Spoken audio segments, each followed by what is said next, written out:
Yo, love, peace, and hair grease, and a pair of leaves with a permanent crease. You already know it's the grandest of them all, leaving your mama fall for. Grandmaster Kaz, welcome to Casual Talk. You know the podcast. I ain't here by myself. I got them boys. Them Henny boys, all right? Got my man Big Tone in the building. Big Dame. Yes, sir. Puerto Rico. The mighty Mike C. All right. And my man KB. Mr. Controversy over there. All right, we got some special guests in the building tonight. I got my Cold Crush brothers, my fellow Cold Crush brothers in the building. Easy AD, Supreme Easy AD, and, okay. Mr. I don't leave all the ladies alone. Never leaving the girls alone when the Cold Crush is on the microphone. Hey, listen, somebody had to do it. Somebody had to do it. AKA Tony Crush. All right. Welcome. All right, Casual Talk. We talking legends, and when we talking hip hop, we always start with origins, okay? Because fuck where you at? How'd you get there? All right. We talking day oneers right here. So as far as the Cold Crush brothers is concerned, I don't want to take for granted that people know my story. It doesn't start with me. It starts right here with these two. Tony, how did the Cold Crush brothers come about? Well, it was one of those nights, man. We was running around. I think we was in Queensbridge. And then we went from Queensbridge. I'm going to cut it short. We went from Queensbridge back to the Bronx to White Castle. Then we got in front of Breakout House. But every place we had been, it was fight. We was fighting and all this and that. And it just got so crazy, and I looked at Breakout from the Brothers Disco, Funky 4 plus 1. And I said, yo, I'm starting my own group. And he said, yo, how the fuck you gonna start on? I said, I'll show you. And that's how it started. So, Breakout, DJ Breakout from the Brothers Disco, like you said, the DJ for the Funky 4 plus one more. And Tone was the... I was down with them at they sound man. Right, he was the sound man. Early 70s. Responsible for setting up their sound system, making sure it sounded dope, and all that. I mean, and I also was at come get you if we had a problem with you. Security. he was security. He had that thing on him, like they all say the nowadays. He had that thing on him. All the time. At all times. All right, so you made the decision to leave the Brother Disco because not to leave them, but to start building my own, because they was caught up in that situation of Sugar Hill Records dissecting the group anyway. Okay. She had came in, they had made a record, and she was dissecting the group, and we didn't know enough. Because we was under contract with the Brothers Disco, because Breakout Brother had us sign contracts to be down anyway. Jazzy D. Yeah, so we didn't have the wit-all to know that she couldn't actually take the MCs.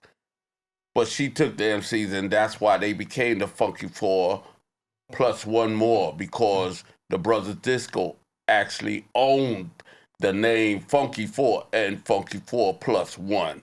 So she changed it to Funky 4 plus one more. So this is all Sugar Hill stuff. Yeah. This is the time of Sugar Hill coming in, and they made the first record with Enjoy, and then Enjoy signed all of them over to Sugar Hill, and that's how they got caught up in all that. So you decided, hey, you know what? I'm done. I'm gonna do me. Yeah. So then I start venturing out and talking to people, and people was like, yo, my man, the real R.C. LaRock that started with us as one of our mumble MCs, the original mumble MC. The original, before mumble rap. I have a question for you, Tom. He was... Yo, AD can talk about him a little more, but go ahead. What's up, Tom? Tom got a question. Yeah, I got a question for you. I'm a little confused with the timeline, because you said Sugar Hill, the Funky 4 plus one more, when they made that record, but I thought Cold Crush dates a little further back. No, I dated further back. That was 79. Yeah. 79 is when all them Sugar Hill records came out. Yeah, I mean, but- the Enjoy records came out. But I thought Cold Crush 4, or Cold Crush Brothers dated a little further back than that. Than 79. Yeah, they do. They In do. parts. We're talking about like when you first got Charlie. When I first met Charlie, I didn't know Charlie. I'd never heard of him. RC said, when I told RC I was starting my own group, he said, well, Charlie Chase want to do it. I said, who's Charlie Chase? I said, set up a meeting with him. The next day I met AD. I said, I'm starting my group. Gotcha. I'm starting a group. AD said, I'm an MC. I said, you down. With me, it's just getting it started, and then I work out the kinks later. Gotcha. So then the next day, I met Charlie. Charlie ain't like me, but he liked what I had to offer. So we sitting there, we going back and forth. Charlie ain't got equipment, nothing. And this boy is like, yo, we don't need the fucking Coca-Cola. What? right, What's a Coca-Cola? That's a conversation we had. Hey, listen, you said you want to tell the truth? Tell the truth. I put where the book at? Where? But it was all like, I really didn't care. I said, Charlie, you don't need the Coca-Cola, but you do need the Coca-Cola because you're not just walking in there. Right. Somebody got to escort you in. You got to be around somebody that already in. You're not just walking in. Because if it was so, they would have been half of what we was doing. Oh, they are. They said they are. That's another story, right? Come see me. We will not digress. Come see me. Come see Right me. now. I handle my own trouble. I handle my own trouble. He didn't say it. I said it. No, for clarity, AD, let's bring in AD because at that point, and you made a good point because you was talking about 79. 79 is the year that all the rap records came out. That was the first year of rap music, from King Tim III to Jocko and Rapper's Delight, and then all the Funky Four. I mean, all the Enjoy records came out in 79. The Cold Crush Brothers was started before that. Yeah. There were different variations that led up to the Cold Crush that we know today. And AD could tell you more about that. Absolutely. So, I like to say point of reference because we could be sitting in the same place and everybody can see the same thing, but they don't view it the same way. So initially, Tony Tone said I met Tony in 1978. He said, I'm starting my group, Cold Crush Brothers. And I said, I'm an MC. He said, you down. So there was no addition based on energy and vibration. So Charlie Chase had his group that was hanging around him at the time, meaning other individuals who wasn't part of the Cold Crush Brothers or part of what we was doing, but because they were with him, they were considered part of us in some type of way. An extension, right? An extension, but not in my not the way I view the world. So we had me, Chase, Tone, LaRock, and Mr. T was Mr. T. And so we began doing our thing, rehearsing, rhyming, and doing shows at the time. Then we began to be more serious about, meaning we chose to be like we're gonna make this happen in a way. We just don't want to be just a group floating out here just doing shows, dollar parties and stuff like that. We want to make an impact on the culture. This is what I was thinking. I don't know if everybody else was thinking that same way. I'm a projector, so I project things past what's in front of me. So then we made a change. The group changed. We got even a guy, Mighty Mike. Mighty Mike was a DJ along with us. Charlie Chase, Tony Tone, Mighty Mike. Then Leslie G. But the MC changed in a different way. So it was LaRock, myself, Mr. T, and Teddy Ted, right? And Cisco. Right, Cisco. Cisco was Charlie Chase MC. He wasn't really a Cold Crush Brother MC. He came with Chase. And then after that, it changed. It was me, Mr. T, Whip a Whip, and Dada Rock.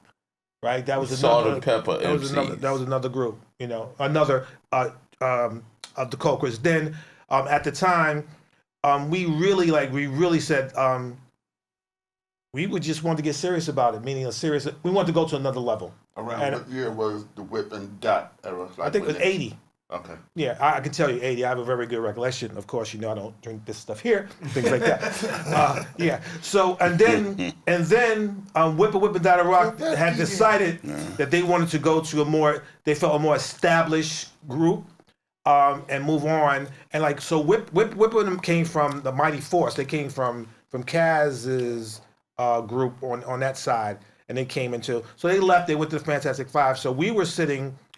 I was sitting and we were kind of alone, and I think Chase came up with the idea. He's like, "Yo, I'm gonna ask Kaz.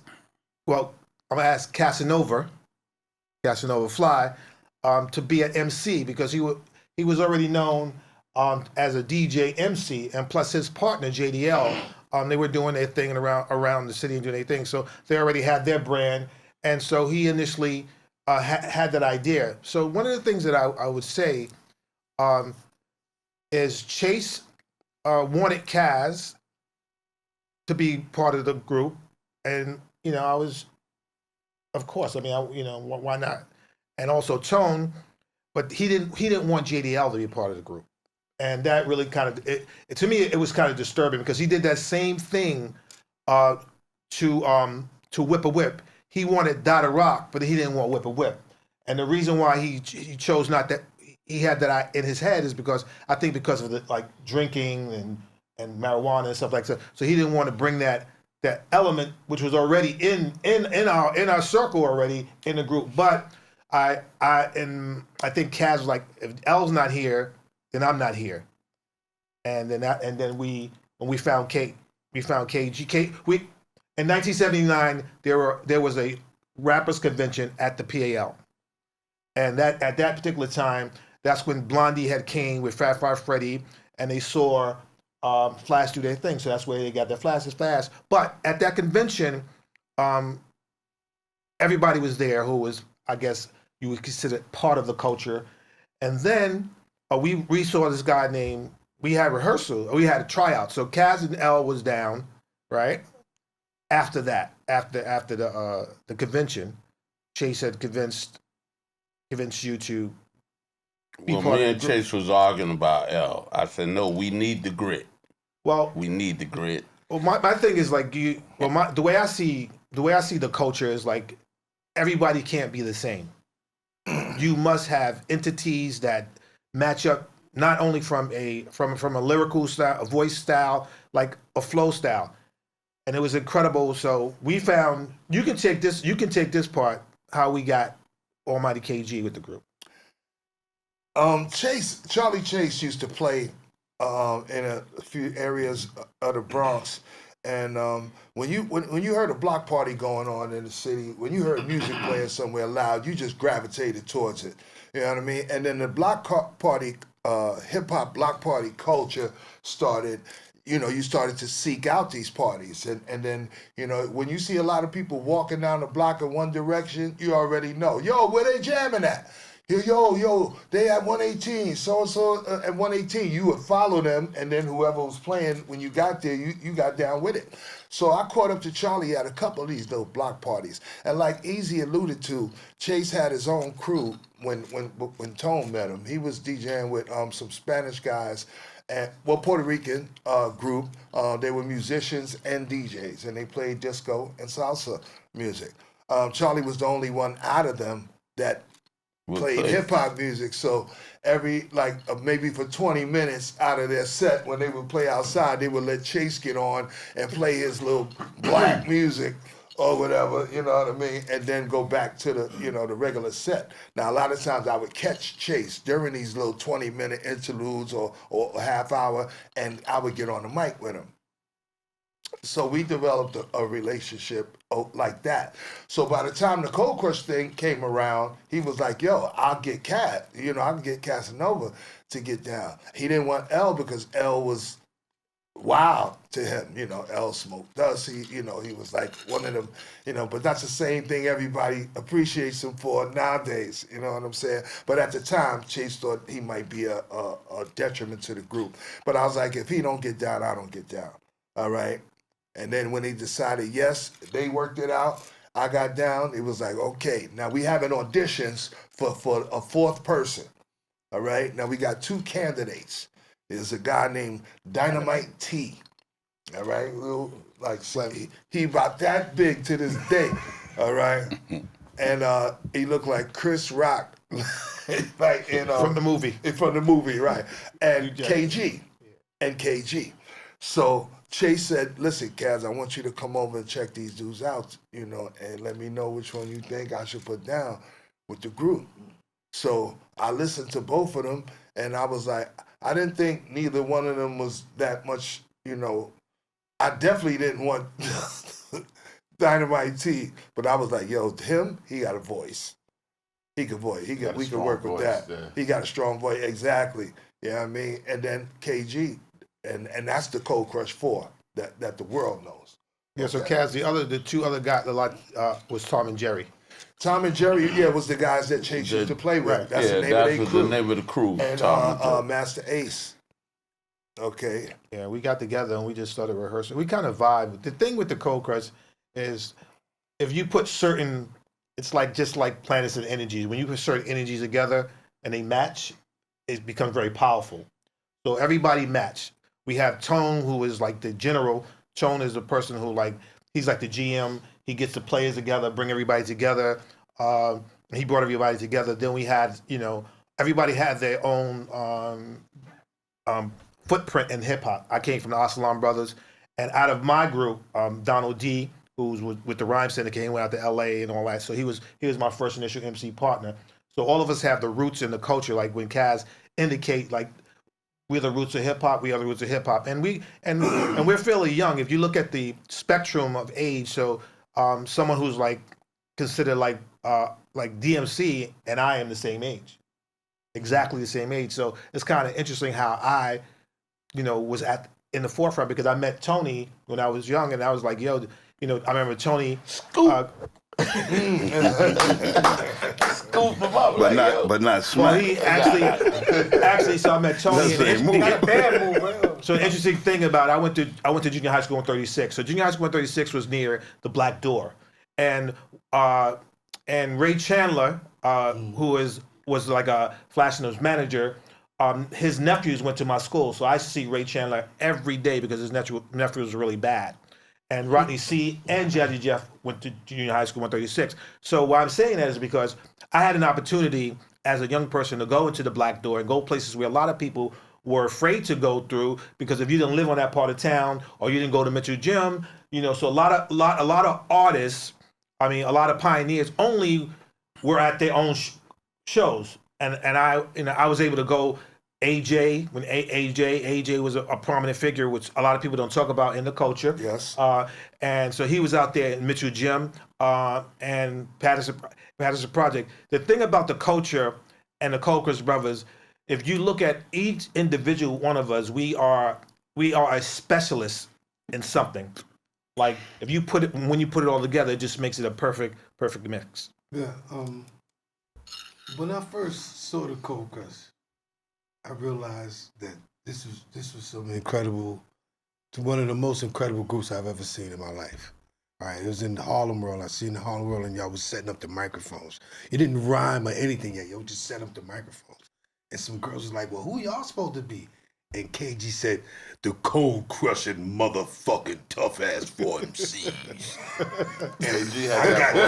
I got chills when he did that shit. So I'm like, wow. So then after that I watched, and just like everybody else, I fell in love with the group. And I even asked you about it. Like, what made you even think to come with these songs from these old radio, from the jingles for from Super 16, the Cats in the Cradle, and he would take those songs and turn them into Cold Crush, this is our songs, and turn them into routines. And you were the only motherfuckers that was doing that. And it was incredible to hear that. What made you come up with that? Well, before you answer that, I want to throw this in. It's what we come up with. Right? Yeah. Right? Well, what made y'all? So let's go. Again, origin, culture, and what you listen to. We grew up collectively on ABC radio, listening to all the things that was Universal Music, and Almighty KG, with the guy with the voice, we call him the tune creator. Guys, you can take it from there. In the early days of hip hop, when groups, what separated them or what made them kind of sound unified was these routines, these melodic routines that they would do. And these routines early on were based on things like commercials or cartoon jingles or television shows, popular television shows like I Dream of Jeannie and Gilligan's Island, and you know what I mean, things people would follow the theme of that, and dun, dun, dun, dun, dun, dun, dun, dun, dun, dun, dun, dun. But see, when we got together, and even like before I got with the Cold Crush, we was starting to I wanted to do routines that was like 5 times beyond what people was doing. Okay? And when I got with the Cold Crush, I got around people with the same mentality that grew up on that same kind of music, listened to that same radio station, that appreciated Simon and Garfunkel as much as the Four Tops. You know what I mean? That appreciated, you know, Crosby, Stills, and Nash as much as, you know, Johnny Nash. You know, that, you know what I mean? So we all grew up with this music in a melting pot in our radios when we went to school in the morning. So when there was a Jackson 5 on one side, there was a Osmond Brothers on the other side. When there was an Al Green on one side, there was a Tom Jones on the other side. You understand? So music wasn't segregated, so our appreciation of music wasn't segregated. So when we got to the age of hip hop, we integrated all of that early music, and when we wanted to go beyond what people were doing, like anybody could make a I Dream of Jeannie routine. Anybody could do, because different people were doing it. So we don't want to do the same thing. We want to go beyond that. So we reverted to the thing that we rocked when we got together and practiced. These are songs that we listened to and we sung, and we just started making up routines off of them. You know what I mean? But what pushed us over the top was the intellectual, lyrical progress, right? So I mean, yeah. I mean, it's like you say, it's a combination of what we all brought to the table. You know what I mean? KG could say like, yo, you remember that joint? This. I'd be like, oh shit, hell yeah, yo, hold up, and then go write the whole fucking routine to the shit. You know what I mean? And or just things that, like, there was a couple routines that AD and KG used to do, and they were like interludes almost. But once we all did them, they sounded like routines.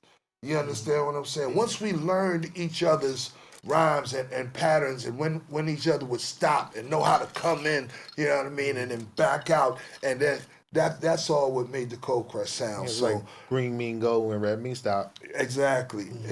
You already know what's coming after that, you know. So I mean, just to answer the question, basically, we tried to go beyond what people was doing out there already. So we reached back into our mental Rolodex, into the music that we grew up listening to, and not just the black music, but the so-called white boy songs as well. I think what made y'all like so good is that y'all the 4 individual styles. Like everybody was just totally different, especially JDL. And JDL, I seen one night where y'all just kept passing the mics to each other. Nobody was rhyming, just kept passing the mic. And JDL kept trying to walk up the stage. Every time he would walk off, y'all were calling back on. And the way, you know what I'm talking about, the way y'all was doing it was so comical. And it's just like KG was the and then the ladies man, you know what I mean? and then you got JDL, then the captain of the crush. Y'all had y'all styles, and a lot of groups didn't have that. So I think that's one of the things that took y'all over the top. And their work ethic. Yeah. I think y'all was the hardest working group. Like, I in my opinion, y'all threw the most parties. Like, there was never a time where I couldn't find a Cold Crush party. and I mean, I was young, but I was hanging with some of the OGs, and we could always find a Cold Crush party. You know what I'm saying? So, yo, work ethic was crazy. If you look at the flyers from back in the day, you know what I mean? Rarely we're not on one of them. I mean, there's been thousands and thousands of flyers, okay? I'm not trying to over-exaggerate. I'm just saying, out of the ones, the collectible ones, the ones that everybody that you see, we're on like 80% of those flyers. Yeah. If not the group as a My people whole, used to And collect me, flyers. some Saturdays we JDL would as a have 5 Notorious parties. too, or- We would have a party in all 5 boroughs. Yeah, yeah. And run from borough to borough, like, Actually, we didn't run. We took the limousine. well, limo. OJ. When we got to that point, but before that, we was in the Whitney van, car, in or in that van, that beat up ass van. Tape master van. And you could see this, photos of us, back in the day. And those were the days that was like, it was really like when we was on the grind, we was having fun, shit was happening. Like, motherfucking New Edition used to open up for us. Yeah. When they first came out, they came out and they managers like in Run DMC, Russell and them, they be like, yo, go easy on our boys, yo. Go, you know what I mean? Because we was them niggas, man. Live show, live performance, nobody wasn't fucking with us for 3 years. In Russell book, he said we was the realest thing in hip hop at the time. So the thing that I want to share with you is that we mastered live performance. We mastered live entertainment, and a lot of other people mastered making records. So when you bring when we perform with a group, I remember one time we performed in Rochester, New York. We performed at that particular time. Planet Rock was the hardest record in the planet. We performed with them, and after we got off, the audience was like, "Who are they?" Like, they were disenchanted. They was disenchanted with their ability to perform live, but they were in love with their single. They thought we were them. Yeah, they was like, yo, why they doing y'all? No, that's their song. That's them. We opened up. But You know what I the mean? show was magnificent. It was. But see, it just they didn't get it. They didn't get it. And it was a new spot for us, and we was like, we gonna cook this motherfucker. we gonna cook it, baby. We gonna cook And this. that was And the man, intro was from the intro. Me and Chase was shoulder to shoulder, my feet up in the air, and Chase is scratching. We went all the way out. We acted up. We went all the way out. And I want to say, and the origin of that, the reason why I'm sharing it, the origin of that particular record, right, came from our routines, right? So if you look at, right, we had routines off Kraftwerk, all those songs, and when you hear Jay-Z say they're overcharging what they did to Cold Crush, everybody took a piece of something from us to excel their career. You know what? I was gonna ask that. Because people ask me that all the time. Yo, what you think about Jay-Z? What he said about overcharging, for what they did. I think it was a clever line. I think Jay-Z is always, using something that's popular and making a reference from it. And that's what great MCs do. I didn't take it for no more than that. Like, yo, did he ever break y'all off or send y'all a check or nothing? No, nah. And I don't think that's what it was about. Yeah. But what I would like to know, what did they do to the Cold Crush? You said it. I take it as in what did they do to the Cold Crush? And I think you know. I think you know. And that's why you made the statement. Not only was it clever, you made the reference because you know that something was done to us.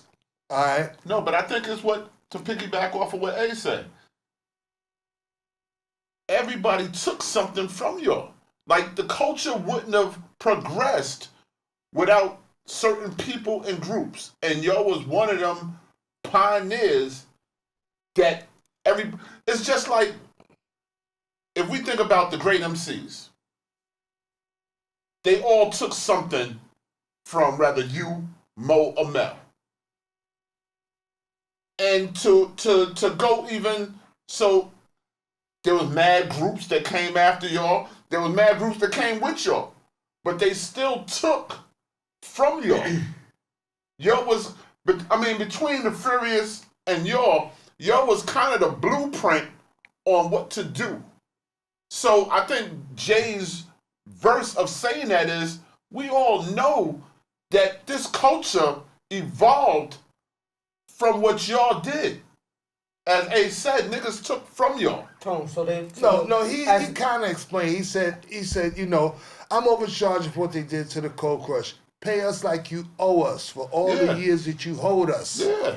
You know what I mean? So what basically he's saying to the industry, listen, I'm robbing from the rich in the name of the poor, okay? It's niggas who built this shit that y'all never paid, that y'all never gave a break, that y'all never gave they papa shit. Now that I'm here, I'm overcharging you niggas for that. Yeah, no doubt. Now, he didn't say, I'm going to take them residuals and send it back to Yeah. From whence they came.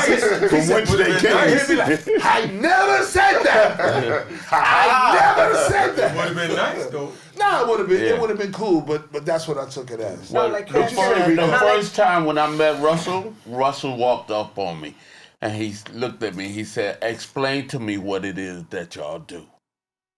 And I sat in the fever for 3 hours and we talked. And he told me about Run Them. This is before Run Them came out, what he wanted them to do, how he wanted them to copy us in some sense of the word. How he wanted to take them back to dressing more street instead of, because we was trying to be entertainers and we was just trying to be better than what we were. We were just trying to add to our thing. And all that shit with Adidas with no shoestrings, that come from me. Straight up and down. So I mean, you look at, like, when you hear rap music or you see rap videos, that's the music business. But when you hear with a Cold Crush tape, or you even see the photographs of the battle at 1981 at Harlem World, which was an intricate battle that set forth a whole nother phase of energy and changed the trajectory of the culture of hip hop and MCing. No doubt. No doubt. Definitely. And You that gotta was say that was that. Pinstripes before Biggie and Puff. Yeah, when they talk about gangster, the first gangster rap and the gangster, you know, we didn't gangster rap, but we portrayed that gangster image first. Yeah. Back in '81 with the super, not the gangster.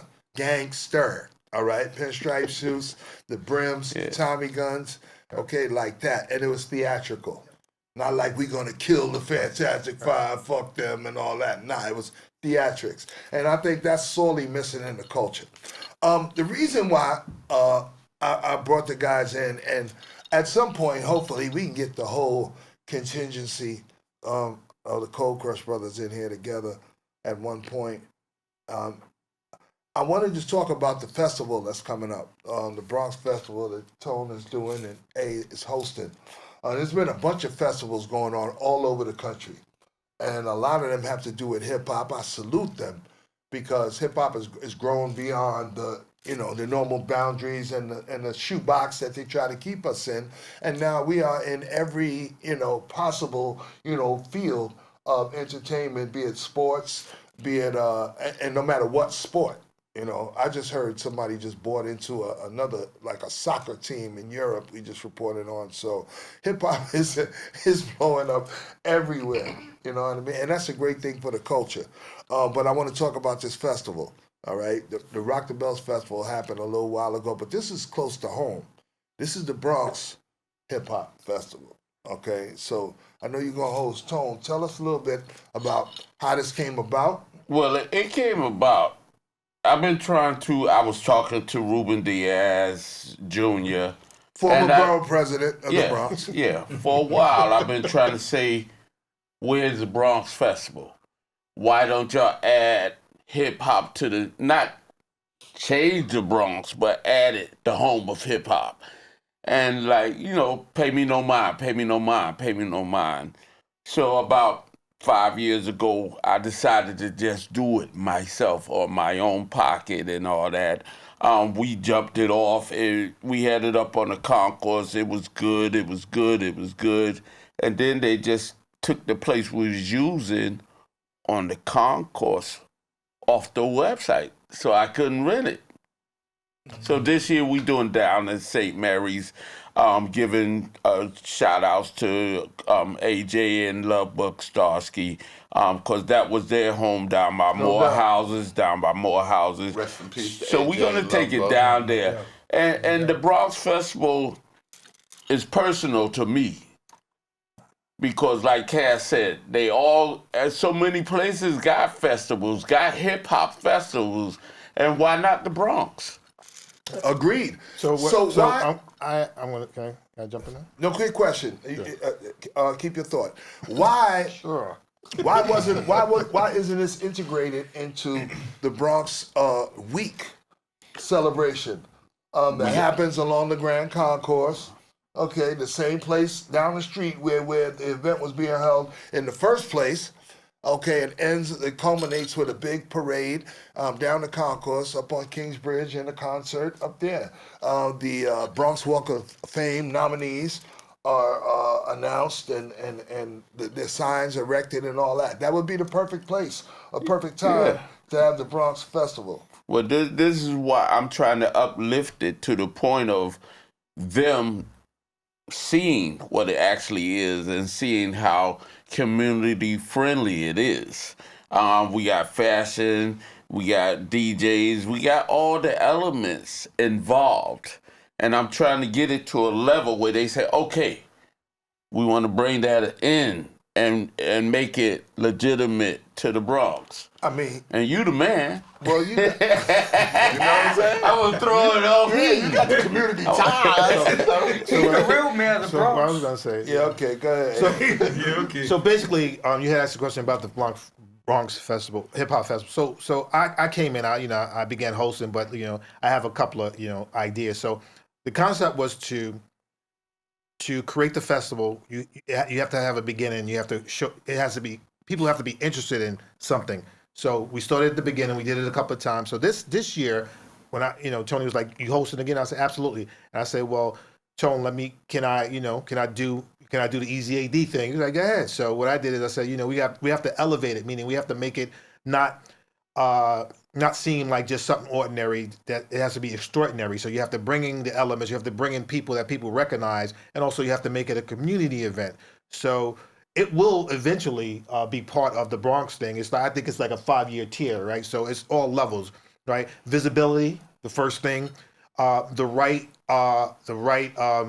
method, the method of music along with entertainment, and they have to see it as something valuable. So the tier is, this year we have fashion, we have all that, we have good, which I think is great. We have the large stage. You just can't walk up on the stage. There's a large stage, the professional stage that we have as well. Appreciate that. So those are the things, like, people see more professionalism. They want to be involved. So we have DMC, we have Donald D, we have what else do we have? Tell me. We have Peter Guns. Miranda. We have Miranda Wright. So we have people who people recognize in some aspect, not in just in the culture of hip hop. They are worldwide. So next year we're gonna have 2 stages. So it's levels. We're gonna have a stage for entertainment. Then we're gonna have a B-boy and B-girl stage on this side, right? Then the following year we're gonna bring in 3 stages. No. Why not? And then the next year we're gonna up it to where we're gonna have a tent, and we're gonna be having hip hop movies showed in the tent, right? So there's levels to everything that we do, and so at that point, we're gonna be bringing people, gonna be coming from the international world for the b-boy thing, and so to recognize the culture. So, and then we're gonna have the vendors that represent the culture. We're going to have vendors that represent the culture, whether it's they're selling books, whether it's a type of food. So we're going to bring in the health and wealth. And then we're going to also have a yoga and exercise section as well. So it's going to be the whole community, encompass all the elements of the culture, fashion, hip hop, music, and all those things. So that's where the festival is going to be going. I know that yoga part is your shit. Y'all don't know, AD is the health guru, all right, of the Cold Crush Brothers. Pretty much, you know what I mean? He's been doing hip hop health program for how long now? 20? Since 2007. Okay. A long time. Yeah. A long time. Yeah, I remember we at rehearsal, I used to drink this thing called Woodroot tonic. Yep. And they used to they used to badger me saying, "What are you doing? Why are you drinking that stuff?" We had so many nicknames for AD drinking that natural shit and doing all that healthy shit. with Wu Tang. You know what I mean? I mean back then before it became trending. Yes, You know what I mean? And let me just add that while we're talking about that. I went through a time in my life where I was almost 300 pounds. And I got on the scale one day and it was like 295. And I was like, what you said? Get off me. He said the scale said, "Get off me." Get off me. Hey, fuck you, yo. It did say get off me. Now, if it went to 3, it would have said get off me. But right there it was like, nigga. The scale looked up at me at 295, was like, nigga. And that from that day, I was like, nah, fuck that. I'm almost 300 pounds. No, fuck that. And from that day, I decided, yo, I got to start doing something about it. So I started, changing my diet little by little. You know what I mean? It wasn't I didn't flip overnight, start eating granola and shit like that or none of that. But all of the things that I used to tease him about and that everybody in the group used to tease him about, he's the one that helped me lose 40 pounds. All right? Toast to that. Right. Take a shot to the health. I need the bottle. So when I mean, a lot of the things and the teasing was because we don't do that. Yeah, I mean, but we always supported you doing it, and we saw the benefits of it. You know what I mean? So when people are ready to change their ways, when people are ready, you know what I mean? They'll acquiesce and they'll do what they have to do. And I seen photos of us, and we went to Los Angeles. And I looked fucking amazing, okay? Yeah. And that was from our time together. Yeah, that was cool. All right. Man. Thank you for that acknowledgement. We appreciate that. Yeah, because that is one of the elements. Health is one of the. It's becoming, and it should have long been, but now that we have platforms that we can talk about it, health and mental health, yes, have been issues that we've been addressing lately in hip hop culture, and I'm so glad about that. Okay, because our platforms, however big or small they may be, you know what I mean? Once we get to where we going, it's our job to use. I believe it's our job to use our platform to spread not only entertainment, but information. Information. I want you to learn something. You know what I mean? When you hear us talk, you shouldn't walk away from any of our conversations. Yeah, you should have been entertained. Yeah, you laughed. You know what I mean? But I want you to walk away with some information. Speaking of health, we've lost a lot of hip-hop artists. Yeah, absolutely. You know what I mean? We ain't even got to go back that far. We can just talk about just the last few years. What can some of us do at our ages, you know what I mean, to kind of help reverse some of, the damage that the food and the air and the water and the drugs and all the things that we've been ingesting at this point in our lives. So I mean, there's no one quick explanation that you could give us, but how can we get started? I would say, first of all, you have to, it's called moderation. You have Pass to do that bottle, you man. do everything in moderation, and then you have to, Pass the bottle, you man. every 3 to 4 months, you should do you should fast, meaning just like a car has an engine, right? If you don't rest your car will break down. So your heart and your valves, your heart, arteries and veins and everything connected to your heart is the engine. If you don't rest your body, it will break down on you. And what you can do is just moderation, and also do a fast every 3-4 months where you fast. You can do a 24-hour fast. You can do a water fast. Actually, I just came off my 18-day water fast about 2 weeks ago. So I drank water for 18 days. Wow. And and work out. So first of all, what it does for you, it gives you clarity on life, right? Everything becomes more clear. If there's a problem you need to solve and you haven't been able to solve it, it comes clean because there's no byproducts or no free radicals running around in your body. That give you that brain fog that has you, I don't know. And one of the things, if you don't do anything at all, you must stretch. If you don't do nothing, stretch. Man, say that. You see, I got my knee brace on right here. Yeah. All right, me and Mike be in the house sometimes chilling and gotta help each other out the goddamn chair. One day I went to get up and I got stuck. I was like, oh shit, I'm stuck. Yo, Mike, help me. Mike went to get up and was like, oh shit, I'm stuck too. I'm stuck, brothers.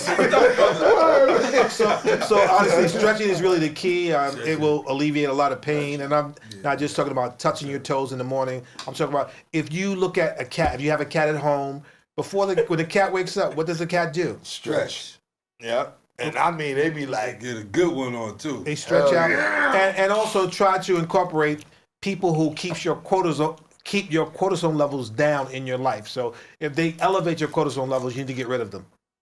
If they get you excited or stressed angry or whatever. You need to eliminate people who bring up your cortisone level out of your life. That's another tidbit. I'm kind of good with that.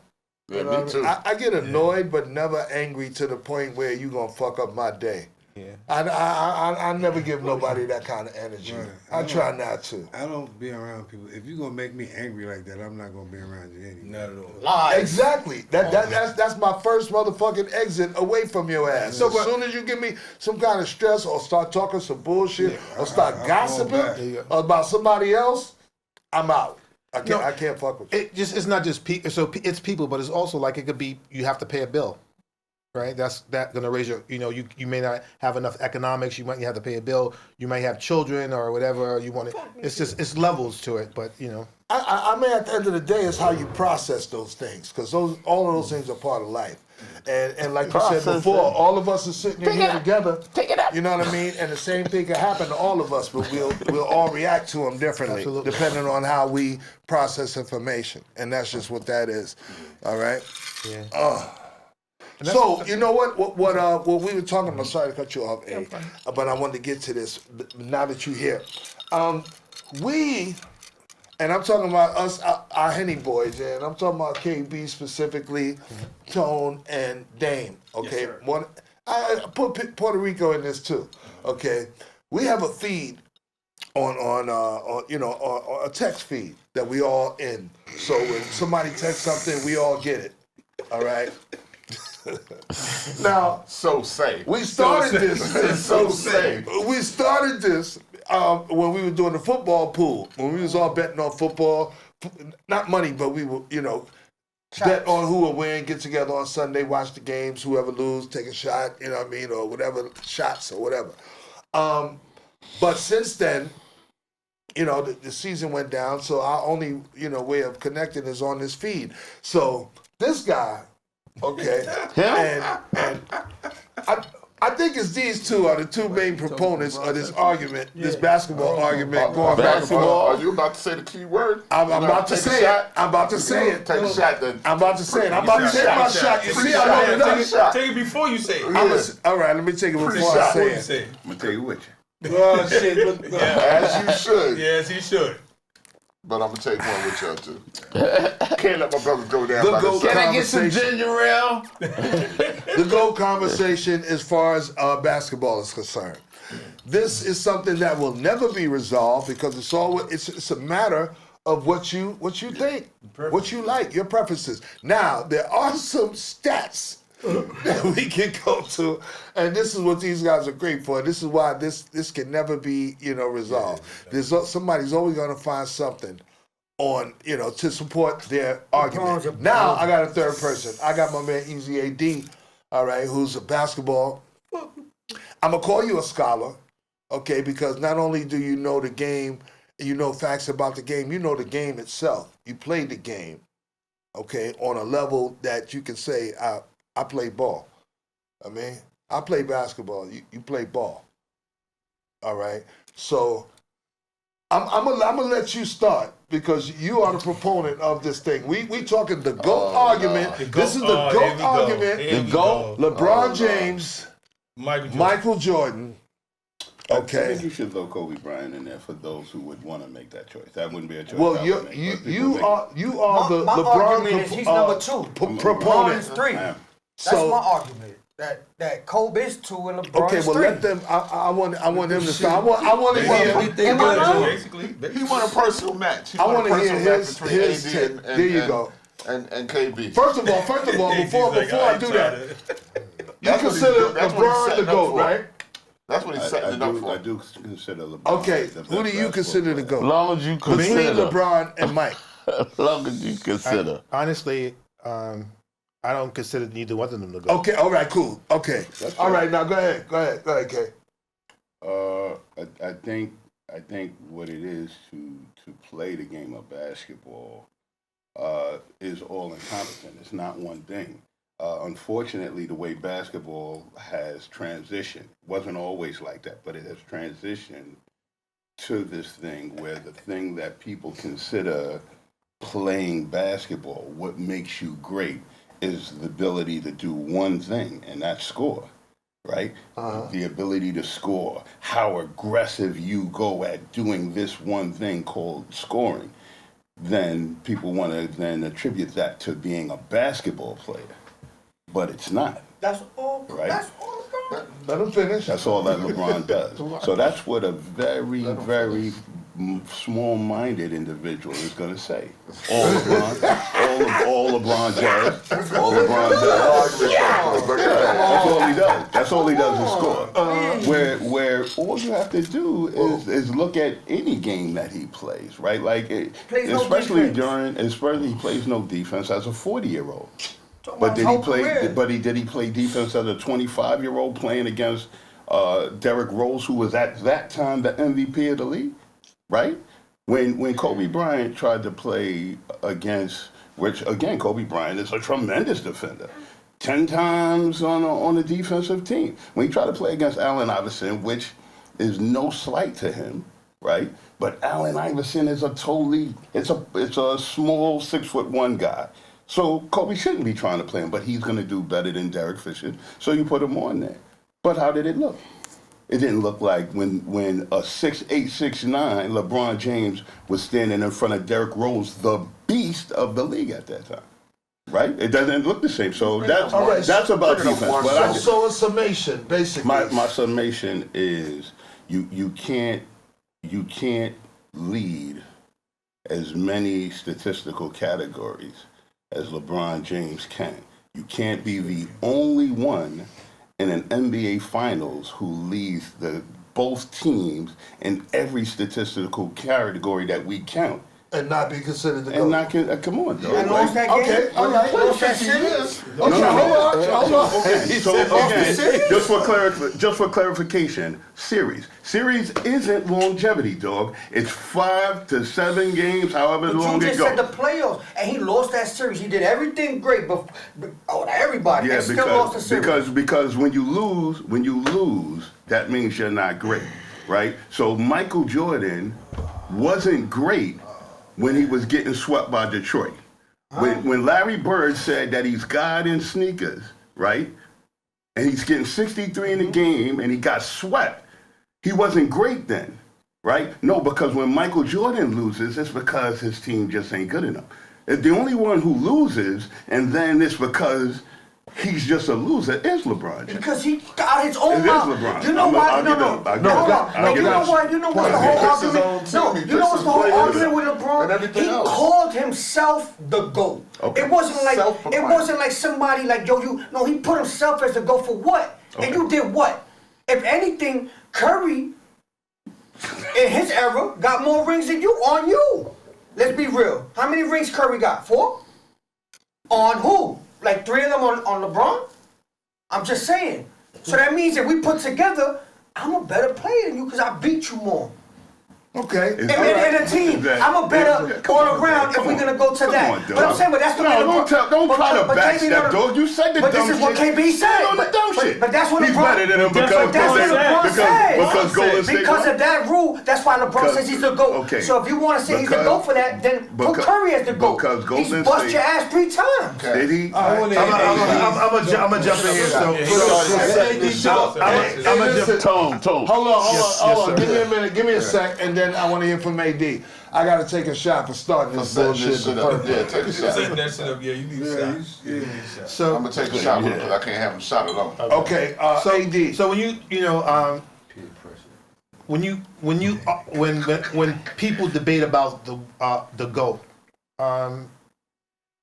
there is we look at eras, right? A particular era, right? Because there's different style, different plays, and different eras. All right. So when you look at the GOAT, I look at it from a whole perspective. It's beyond basketball. Basketball is just one of the entities that help you push you to that title. So I'll look at a person like Bill Russell, right? So you look at Bill Russell, right? The impact that he had on the game of basketball, the impact he had socially around the country, playing in one of the most racist places in the world, which is Boston.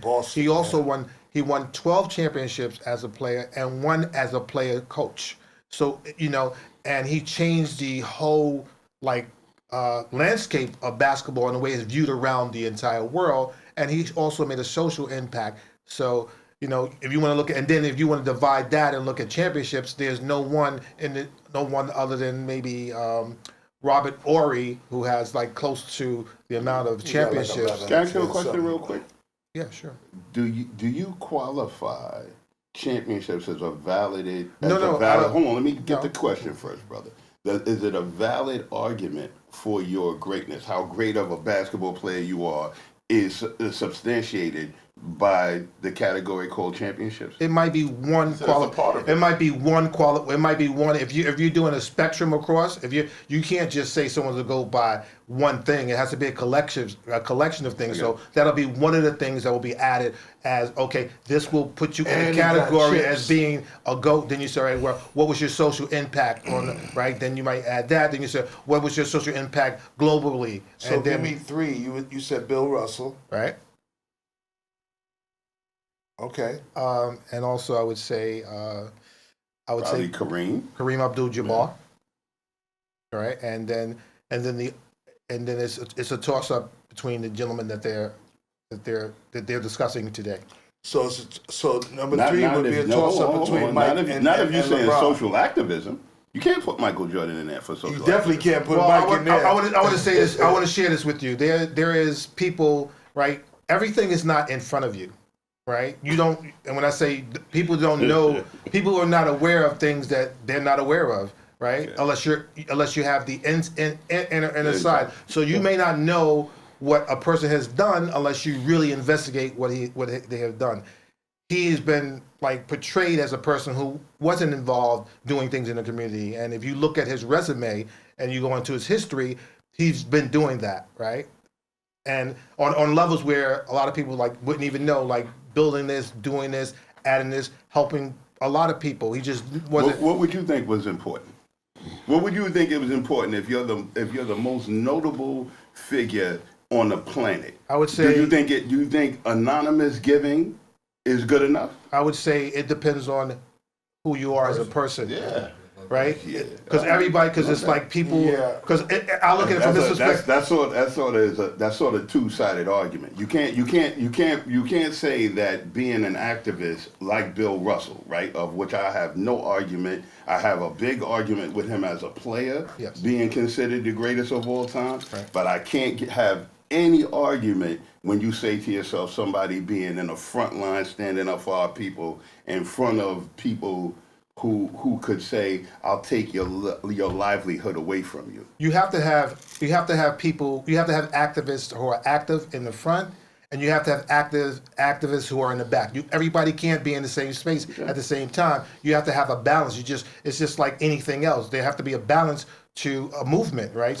In those movements, you have to have people in the back that's pushing it forward, and people in the front. So that's what I'm saying. Ali is the front man, you know what I mean, for the movement, you know what I mean? And then you got Malcolm X who got his back in the streets and so even, you know what I mean? So it's the same ideology, but I got you. On my front, I'm gonna hold you down, and you be the face of this shit, and you talk about it. And activism was very, to be an activist back then. It's tough. That shit was harder than being an activist today. Today, everybody's an activist. All you need is a phone, or you know what I mean. But back then, standing on the front line, you don't get the backlash that you got. So you look at hell no, your whole shit could have been better. I disagree. Well, you look at that. Oh no, I think today people get canceled for shit like that. All you can do is get canceled. All right, back then you could get killed for this shit.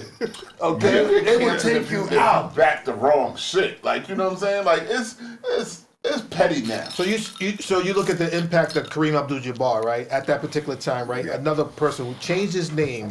You have to consider him in the GOAT conversation. Lou Alcindor at a time. I think you have to consider him as a player, as the greatest of all time. Yeah, I mean, I think the activist thing, I do that's give credit because that was important at that time to not only to him but into the entire world. So there were our people were being oppressed at that time. So they used their platform in a magnificent way. Then also another person who was involved in that meeting was Jim Brown, right? So you look at the spectrum of the people and all those people and the impact they have. So when you say the GOAT to me is someone who transcends the game in which they play outside of the game. I don't think there can be one GOAT.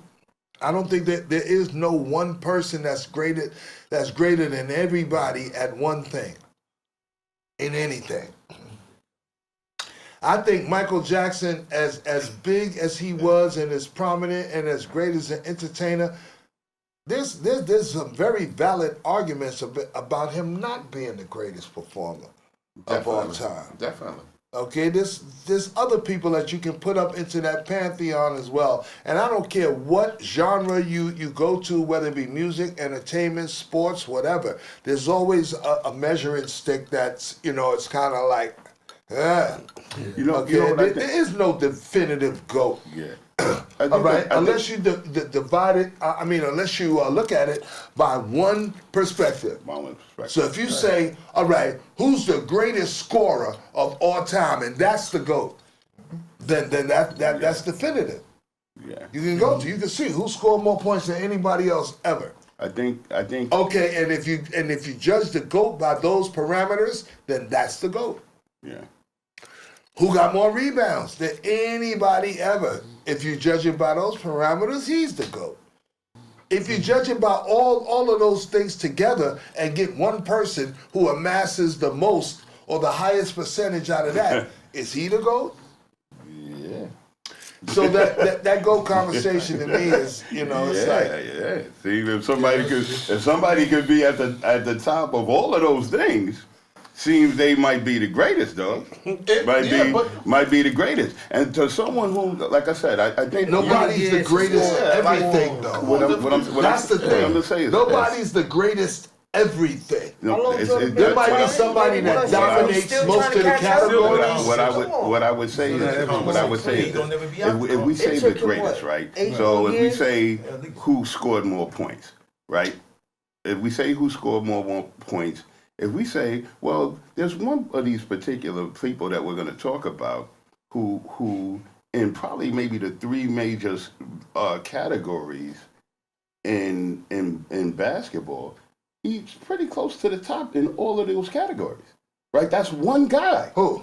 LeBron James. Oh yeah, he is. It's one guy. If he doesn't top them, if he hasn't topped them by now, he's definitely in the top 5 or 10 of most of those categories. Let me just deal with this longevity thing that people see. It took him an extra 8 years. Go ahead, you go ahead and talk. You go ahead and talk. No, go ahead, because you brought it up. You brought it up. It took him 8 years. I don't want to talk over him. I want to give everybody a chance. Because people tell me I talk too much. You want to say something, Tone? You go ahead. There's always a flip side there's a flip side for everybody.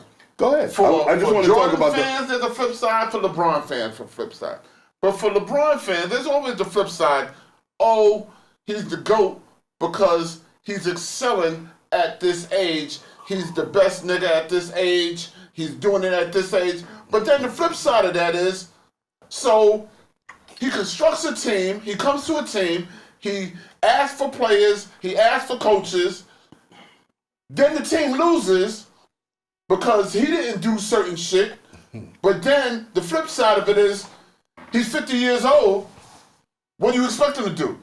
Hold up. You just said he's an elite player because he's playing elite at this age. You can't have both. Like, you can't, when they lose, you can't say he don't get the blame when he damn near constructed the team and he didn't perform in crucial points. Oh, he's old. Now that's the argument for the LeBron fan. But yet still in all, the plus factor for a LeBron fan is he's the GOAT because at 50, he's playing better than everybody else. So listen, you can't have both. I think you have to take a lot of things into consideration when you talk about that. And if Mike had played in the same era as LeBron, had been had access to the technology, to the new, the breakthroughs in science and all the things that keep people healthy. And LeBron spends millions of dollars a year on those type of things, all right, to keep his body right, to keep him right. That's why he's still playing at this age. He's still playing at this age because the league is not that physical no more. And that's true. That's what I be getting mad at. You let this nigga go on and on and on. Ain't nobody stopping it. As soon as I start talking, then it's like, oh, we letting KB talk too much. How many you can't have both things. This nigga done went over 50 minutes. How many seasons have LeBron played a whole season? Once. Yeah. Maybe twice. So then how that longevity treating you? How that longevity treating you then? What do you mean? What do you mean? That's why he's getting all these records, right? He's getting all these records because of longevity. Because the players in the other time, they played all 82 games. They played most all of the time. 82 games. Okay. Most of the time. Only thing I can tell you. Only thing I can tell you. How many all seasons did he play? You know how many people in all of sports is longevity used against? Yeah, nigga. That many. That many. I'm saying in sports, in all the sports, boxing, hockey, soccer, all sports. How many people is longevity used as an argument to dispel their greatness? You know why? Because so there's not a number to that first. Before you go into the why, how many niggas? No, just LeBron. Just LeBron. And you want to know why? Go ahead. Just LeBron? Yeah. Because you got a nigga that calls himself the GOAT and the King that sits out games when he won. Yeah, that sits out games when he won. Okay. He sits out games when he's tired. He don't play full seasons. He dictates when and will when he wants to play. How many games does LeBron James set out?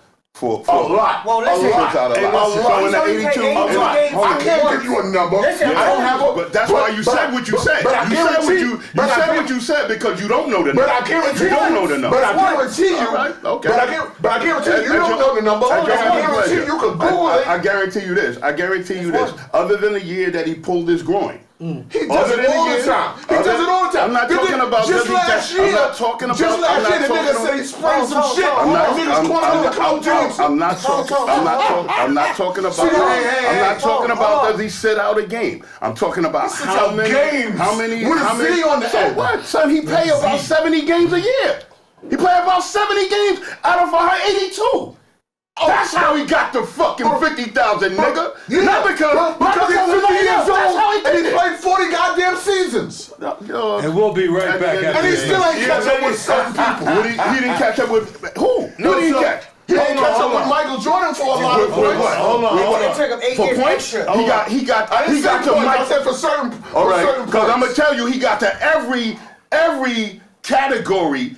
10,000, 1,000, 2,000, 3,000, 4,000, all before your nigga. All before him. So every stat.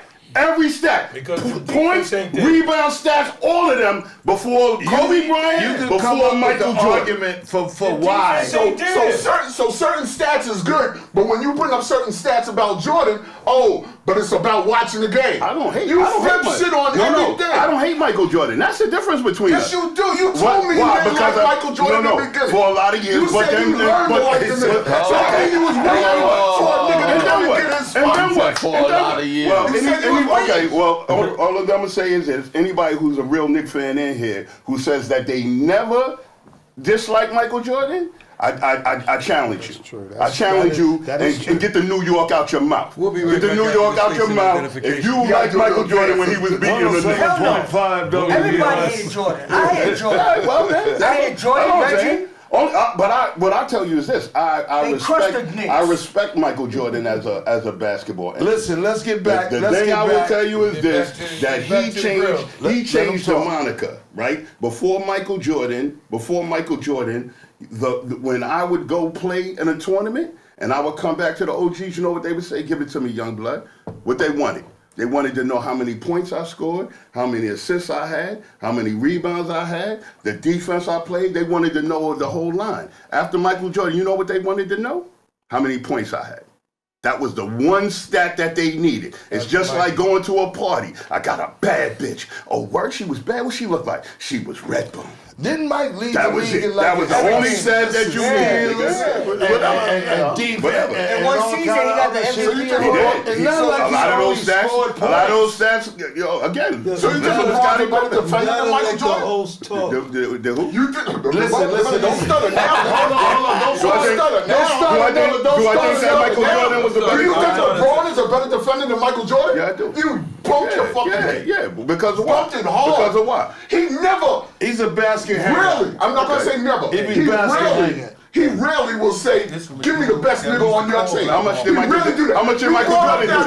How much did Michael Jordan do that? Shit. How many times did Michael Jordan do that? He don't do that shit. How? On a Listen, regular basis, listen. he don't do that shit. All right, listen, How I many need times y'all Michael to Jordan get did this. Most of the time. I need y'all So to he get played this. against Clyde Drexler in the finals? Go look. I'm gonna cut this You whole bring shit up right one up the final. No, Shit. I'm talking about any time. Did he play You against Magic Johnson in the finals? You bringing up one thing. Did he play against Michael Jordan. I'm talking about. Michael Let's go. Jordan. Let's keep going. There's certain people. He played against Charles Barkley in the finals. Hey, He listen. done played them before. Listen. Don't nobody give like a it. fuck right no more. I got you, dog. Y'all going way past, you know, what this shit is. You know what I mean? I'm sorry. Let me take another shot for bringing this shit up in the first place. I'm trying to give, you know, my peoples a voice on some of the things that they talk about, but like this shit can't be the whole fucking show, man. Fuck LeBron and fuck Michael Jordan. You know, this is a hip hop motherfucking show. Y'all niggas is too motherfucking into this shit, man. Yo, toast to hip hop, man. Put it up one time, goddamn it. And toast to my brother KB. I don't want you to got you, think T. that it's like Yo, these niggas do this shit all the time. All the time. But not tonight. Not tonight. I gotta give it to Stan Lee. Excelsior. Okay? Excelsior. What the hell? Whatever that. That would have stopped You everything. see my man? Okay. I don't know what that shit is. My man ain't getting that. That would have stopped everything. He was like, what the hell? Excelsior. Yeah, Excelsior. All right. Can we get to some kind of motherfucking composure around here? Goddamn. Can I ask a question? Not off that. I want this for A and Tone. All right. Top 5 break beats. Your favorite top 5 break beats. All right, that works. I mean, break beats. I mean, I would say, That you like to rhyme off. Apache, Apache by the Incredible Bongo Band. 7 Minutes of Funk, 7 Minutes of Funk by the whole darn family. and Bob James. The Bells. Mardi Gras. Take Me to the Mardi Gras by Bob James. 2. And let's two. Love Rap. You want to be serious? One more. Love Rap by Spoonie G and the Treacherous 3. And I got to make it right. King Harrison, okay. Have a nice day by my brother King Harrison. Tone. Okay, right, Tone. so I'm gonna go before breakbeats. And just give you 5. from the very beginning of hip hop, Melting Pot, In the Bottle. Hold on. Melting Pot. Gotta break it Booker down. T and the MGs. Yeah. Let's go. Okay, In the Bottle. In the Bottle, Gil Scott Heron. 1934. But it's the music that started hip hop. But it's the music that started hip hop. Go ahead, Tom. The summer. Runaway. Roy Ayers.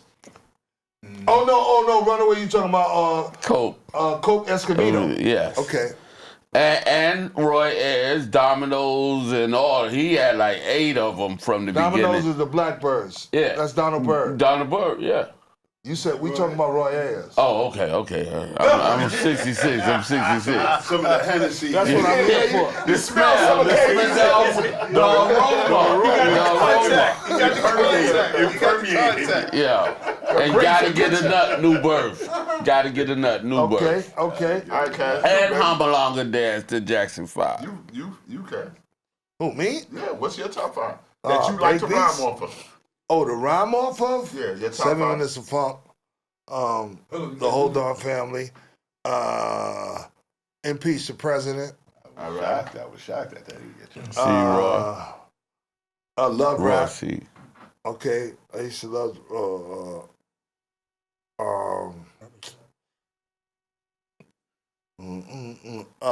Don't Look Any Further. Dennis Edward. See? One more. Headhunters. Yeah. Oh, yeah, that's right. Yeah, no, you might. Mike, get my mic on the play. This is the first one. No doubt. Love Rap. All right. Feel the Heartbeat. Okay. Yeah, Heartbeat. Tanya Hell Gardner. yeah, Heartbeat. Dope to rhyme on. No, the Treacherous Street Treacherous Heartbeat. 3. No, I'm talking to rhyme off of. You rhymed off the original Tanya Gardner joint, right? Not me. We round up Treacherous Street. Feel I ain't like like we that round shit. up for Love Rap. That's That was that disco shit. If you rhymed off the Tanya Gardner's Heartbeat, Yeah, I it was used to like, like to rhyme off of Tanya clap Gardner. your head, stop your feet, come on, y'all feel my heartbeat. There was a part that you didn't have to rock off that. Nah. part. DJ That was the TG remix that you think about. All right, so I got 3, right? You got 3. I got what's Dog a Donut? Oh, what? Cat Stevens. We made his magic off of Dog a Donut. And you know what? I know. Ashley's Roach clip. Yeah,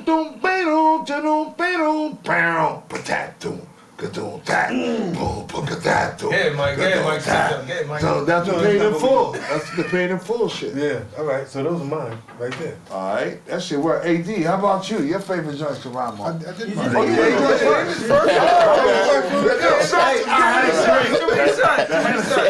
Too many shots. Get some water. Get some water. It's permeating. Get some water. He needs some water. I don't want to ask KB because KB didn't hear hip hop from break beats.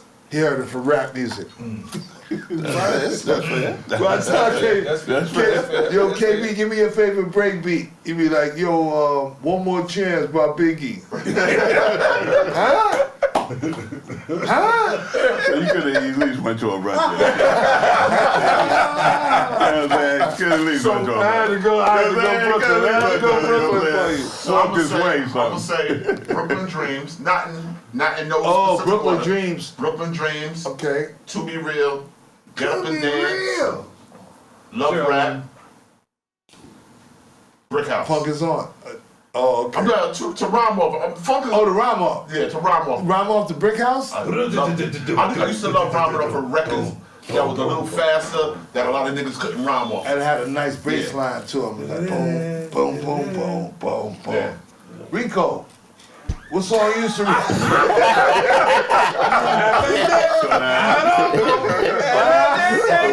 I'm not in this. No, he's not Like a angry at pass. nobody. I said I'm not in He this. ain't angry at nobody. Nobody He ain't angry at nobody.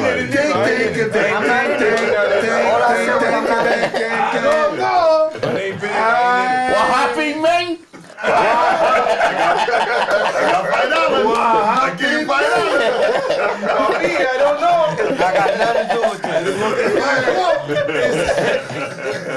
Yo, these are all jokes. These are all jokes. This is how we We ain't got nothing. I ain't got nothing to do with this hip hop shit. He said, listen, I got $5. I give you $5. You don't take it. You don't take it. I don't know. I'm sorry for you. I live on this fine floor. Nah, Rico, really, this is my son, Puerto Rico. Everybody make some noise. Rico, we want to hear from your perspective. You the young G. You the YN around. All right, so I mean, what's in the news as far as the type of shit that we ain't up on? All right, when I say we, I'm talking about the next generation. The old niggas. Like, to be honest, Pause rap. I'm a little lost behind it too. Like I'm just in the mix with y'all with this new shit. But I think right now I was just looking into what I was telling you earlier. I seen that your man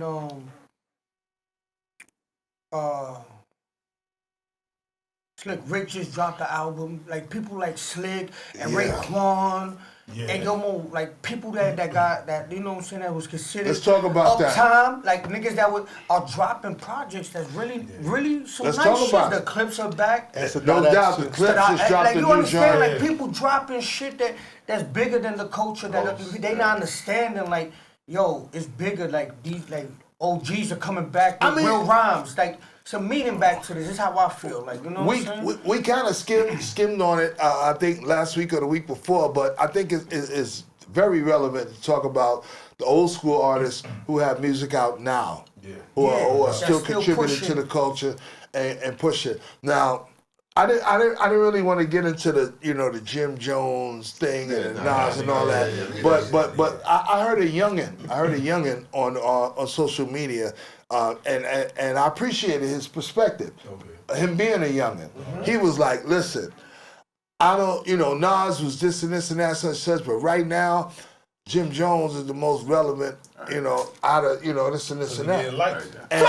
And it depends on what you base relevancy on. There is a generation that's more tuned in to Jim Jones' conversation than are tuned into Nas's conversation, because Jim Jones, even though he's an older cat, this conversation is next generation, is for younger generation. So he's still appealing to them on a fashion level, most definitely. You know what I mean? On as far as what he's rapping about and where he's coming from, that would be the intellectual level. He's appealing to them there. But he put some good projects out within that time, and nobody's saying he's not. No, I'm saying, but the question is, okay, older artists putting out new music, okay, and are they directing it toward the new audience or toward the classic audience that been listening to them the whole time? You understand what I'm saying? Method Man caused an uproar when he talked about not going back to Summer Stage. Summer Jam. And Summer Jam. And not performing in Summer Jam because it's like, yo, that's not my audience anymore. I see that I'm past that. On that same token, so is the music Jim that Jones new artists was just at Summer Jam, and niggas didn't respond to him. Yeah, and I saw Funk Flex that. turned the shit off, and he got mad at Funk Flex. Yeah, I saw that. I think it was a time thing with that. And the crowd wasn't responding. That's why Funk Flex turned it down. Yeah, Rico said he should have did the joints that everybody know him for, and the thing that he's popular for. Rhyme and reasons to everything, but niggas want to do they new shit, they this and that, such happens like that. We can't judge him based on that.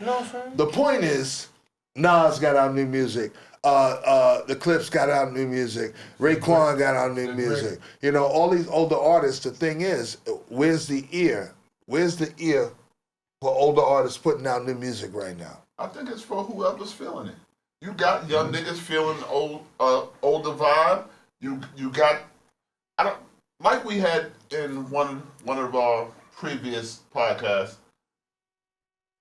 The older generation doesn't have to stop making music. There's an ear for it if that's your preference. You know what I'm saying? It's just like they're talking about the group that's might come together. It was fake. Rakim. Okay, well that was a Yeah. fallacy. That was a Oh, fallacy. that's not that, facts. no. Yeah, 'cause you know, can I throw this out there? When I heard that, I was getting ready to say we have another group to battle. Can I throw this out here? I've gotten a few calls, and I gotten a few offers for studio time for the Crush. For what? For us to, people want to do stuff for us.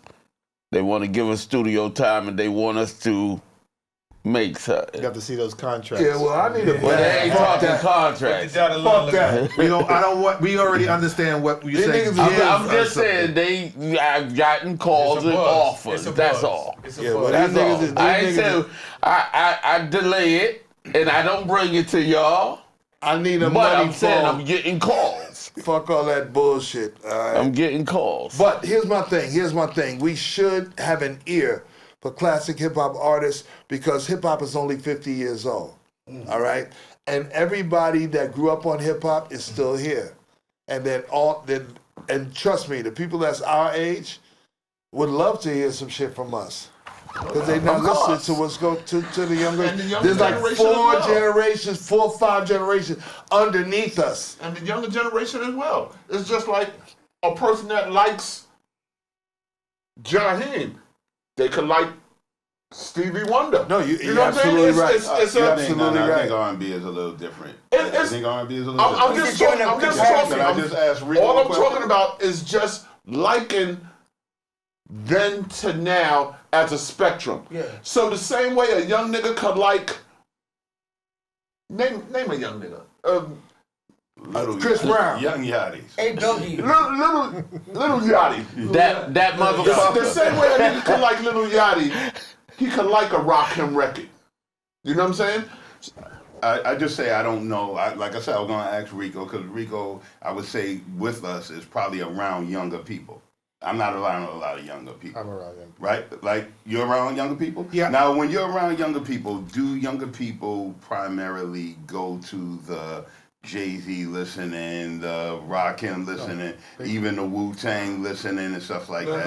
Actually, All right. don't. So that's what I was saying. no, But they old I now. do They think- old I to do the Hold on, man. hold on, but let me, I'm hold on, let I me, just let wanted me, to ask let me, that. hold on. Let him answer the question. Well, the thing is, we live in a world. If we're talking about reality and we're talking about the real world. The real world is this: number one, anything that the machine wants to be popular or hot will be popular. It doesn't matter whether it's old, whether it's new. If you have the machine behind you and you have a brand behind you, it really doesn't make a difference. But if you're putting out just as a nostalgia yourself, then that's something else different. So there's different ways. If tomorrow the machine says this, we are gonna put the machine behind the Cold Crush Brothers, and everything will change. Meaning that our friendships will change, our economics will change, and some of our zip codes will change based on that because they push the machine. That machine, that device in your hand makes everything now. It's not about quality. It's not about content. It's just about can it make money? And so, so those are the things that I'm saying. The young people, they like stuff that's popular. They don't really care how it sounds. They don't care how it looks. If it's on our feed and it's trending and they say it's hot, then we say it's hot. They have no rhyme or reason on their choices. Yeah, well, I mean those are the new parameters. Yeah, okay, but if you stick to your motherfucking guns, I mean 1 and 1 is 2, and if you look at something and it says 1 and 1 is 3, why the fuck would you start believing that 1 and 1 is 3? Because that's new Can math. I say something? Nah. Take that it, you name know in your BS. fucking mind. If you look at Let me- this guy, know about It's you, like long man. division. But let me It's like let me answer the question like how you was. To me, is who raised you on to a point to your ear of what music you hearing in your That's that crib. part. That's You that feel part me? of it. I know young niggas that you play something and I've heard that. They may not have it in their iPad, and they may not put it on, but if it comes on, they got the respect and love because they heard it and they know where it come from. It all depends on your household and what type of music, the environment that you was grown to get to the music that you like now. Like, did you go through the real path? Did you just go through what's going on now? So it depends on who you're around. Because I know young people that still, you know, oh, that shit is hot. Like, you know, that they won't listen But to it themselves. That's what I was telling But if you. it's playing, they're gonna, oh, I know that is, I can rock with that. But that's not something that they'll play every day. But they'll respect it because they know where it came from. It depends if they were learned or taught right. Good point. You know what I'm saying? That's how I feel. I was gonna say that was the difference of what I was saying with Tone, when Tone started talking about whether you listen to Jaheim or something like that. The reality is, we as younger people in our house listen to Al Green, even though Al Green wasn't somebody I was listening to or whatever the case may be. But my mother and them had it in the house, so I had to have some understanding of it or whatever the case may be. And then with sampling and stuff like that, even when people swear, I was listening to James Brown and stuff like that, but I couldn't pick that up in the sample of a song or whatever until somebody would say, "Yo, nah, this is what that is." Whereas I don't think young people give that same deference to music, because I don't know, maybe the parent to child age is closer. I think it's up to us to make the connection between that older music and that next generation of music. Not to make you say, okay, this is what you should listen to, but just to give you an aid, like, this is where that music comes from. And if you think that shit is dope, wait till you hear where they got it from. I think with anything, And they'll be able to appreciate it even more. Not make the convert, all right, now I'm listening to old music now. No, not that. But being able to understand more, right, listening to know it. appreciate your music, your new music more, knowing where it comes from and having some kind of, a knowledge of that original track or soundtrack. Yeah. I think with anything, it's some and some. Some do, some don't. I do think there's some of the younger generation that actually do Their homework. You know what I'm saying? Or that'll do some research, that'll listen to some of the old shit and be like, yo, that shit is fire. I do think there's some, I don't think the whole younger generation is like, yo, fuck these older niggas. I think there's some niggas that actually respect the culture and does listen to some of the older joints and be like, yo, them niggas is hot. I agree with you. Now, I don't know if, of course there's going to be some, but I think it's a mad small percentage that will take the research from, if let's say you are an 80s or 90s kid, I think it's a real small percentage that they're going to go back and listen to y'all. Listen to pre-records. I think it's a small percentage, but I do think there's enough of them that'll go back to the Nas era, the Big era, the J. I think there's something that does that, because I just, and you made a dope point about, and Rico made a dope point. It does, a lot of it does go on who's around you on your upbringing. Exactly. Like my nephew, Aunt Dave's nephew, he was around us. So as a youngin', so like he would call me now and tell me like, yo, listen to Griselda, which is, you know what I'm saying, younger artist, but spit crazy. Like, you know what I'm saying? No doubt. But he was around us on our debates, so he knows about the J's, the Nas's, you know what I'm saying? He might not really know about the Cold Crush, like the pre-records, but he knows the older generation, and he has an understanding where once he hear us arguing, now he'll go and look and be like, yo, these niggas, yeah. Yeah, well, right now, niggas can Google. Whenever you see people get into arguments about something or somebody talk about something that's supposed to be important or sounds like that they giving too much props to, let me see what the fuck this nigga talking about. Who the fuck is this person? And and they'll get right on their phones and find out the information about you There's a YouTube segment, and it goes far beyond just rap. There's a YouTube segment where they have the younger generation and they'll watch. They have it with the basketball, like, so it'll be a young generation and they'll show a clip of, let's say, Sean Kemp. Okay. And they'll be like, oh, there'll be a young generation, and they'll listen to Illmatic. And it'll be like, or they'll listen to Know the Ledge. Okay, so what's it's one of what's those that things called? where I don't know what it's called, but it's a YouTube clip where they have like, I think it's like 3 young kids Listening to older shit and getting bro, put on to listen to something younger else. shit. I mean, listen to older shit and see their responses. That's what this That's- debate. that's- That kid you talking you about talking about, is where this debate come from with Nas and Jim Jones. Is the same kid. Oh, I The didn't debate you know that. talking about reaction, yeah. is them. It's, Oh, it's a that bunch guy? of it's a bunch of like OGs. Like you see how we are right now. We Yeah. got our nephews and them in the room. Yeah. And we get the perspective they on be what go- their they- songs, and they- we chose their songs. Like we'll go back and forth. So They- it's like a room like this with them, and they just play clips and listen to They music. go at that young kid, but you know what I like about that young kid? I think that young kid sort of stands his ground. Yeah. It's his belief. Yeah. Right? Like, it's his belief. And what he says before anything, he says, "I'm not saying he's better." He like, I'm not trying to say none of that. I'm just saying because I'm only 19, 20 years old. I've been born since 20, like 19, 20, whatever. Like, that's how he talks. And it's like, I don't know them. Like when I came, this is what I know. So But all I guess can do what? is tell you what I know, and what I can see is, and what he said was what I can see within the time of my existence to now. There's no mention of this other man. There's mention of him, but y'all keep calling him the GOAT. But there's no mention of him as me growing up. You feel what I'm trying to say when he talks about Nas? And I- Okay, yeah. okay. Let But me he's never said that let he me was say better. this. Let He's me never said say that he was this. better than Nas.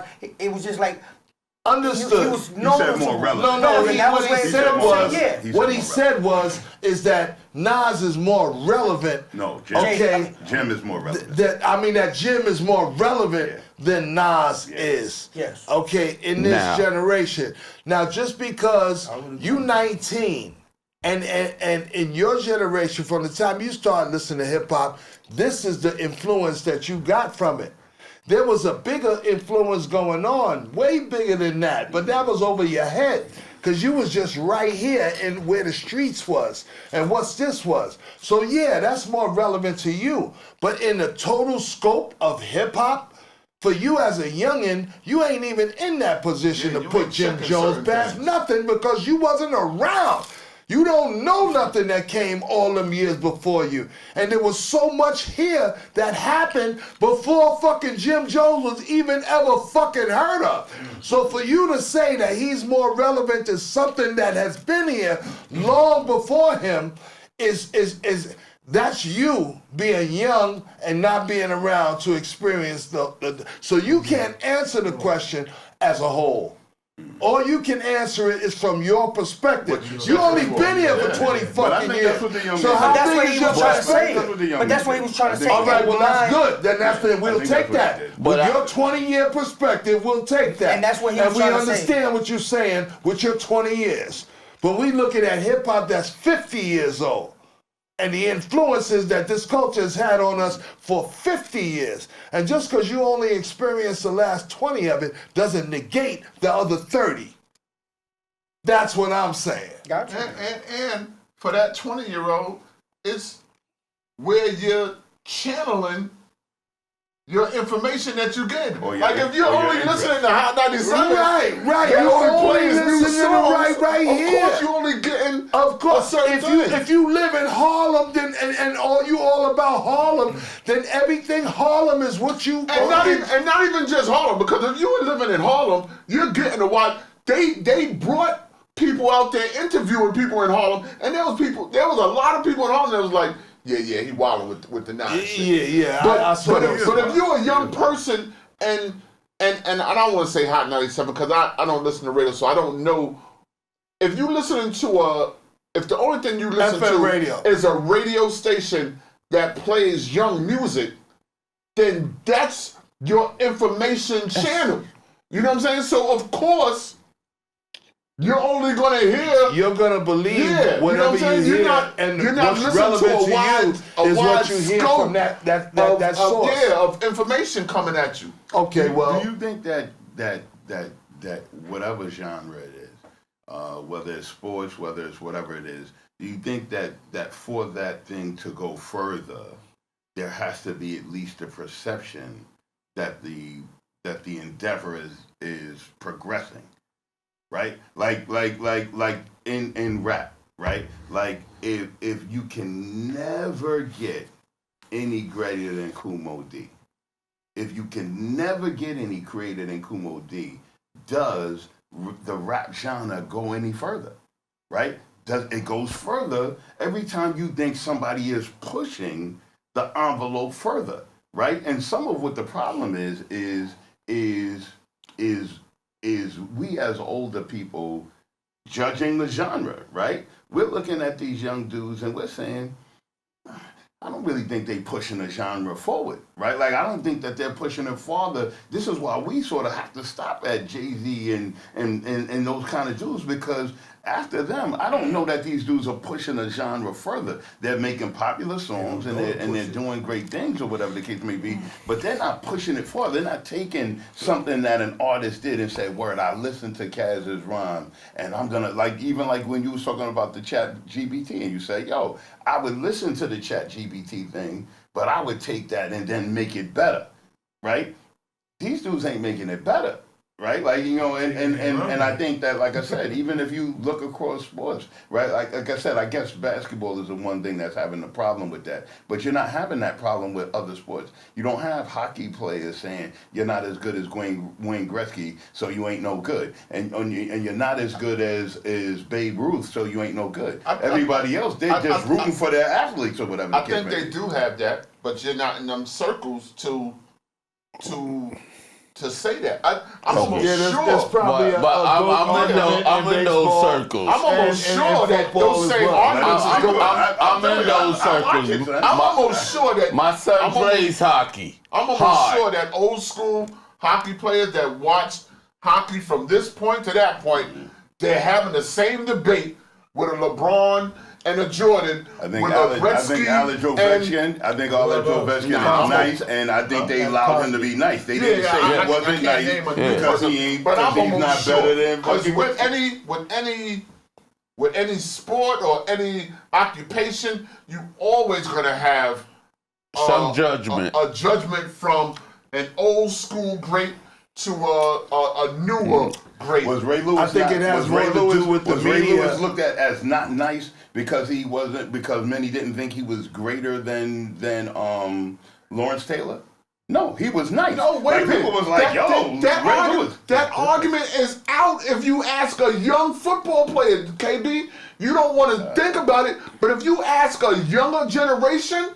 I'm talking about our generation. Our generation and our time. Did you not accept Ray Lewis as nice on the level of his? But we're not just talking about our generation, KB. We're talking about an argument of a particular sport or a particular. Yeah, I'll just break it down to a particular sport. Like I said, you're always going to have an argument from an older player to a younger player that's excelling in what they're doing. That's not an argument, okay? It's an opinion. Disgusting. And it's a matter of opinion. It's a matter of what you think. It's a matter of preference. There's no right or wrong. There's no definitive, answer. It's what you think and what you believe. There's never a move forward because of how you feel about LeBron.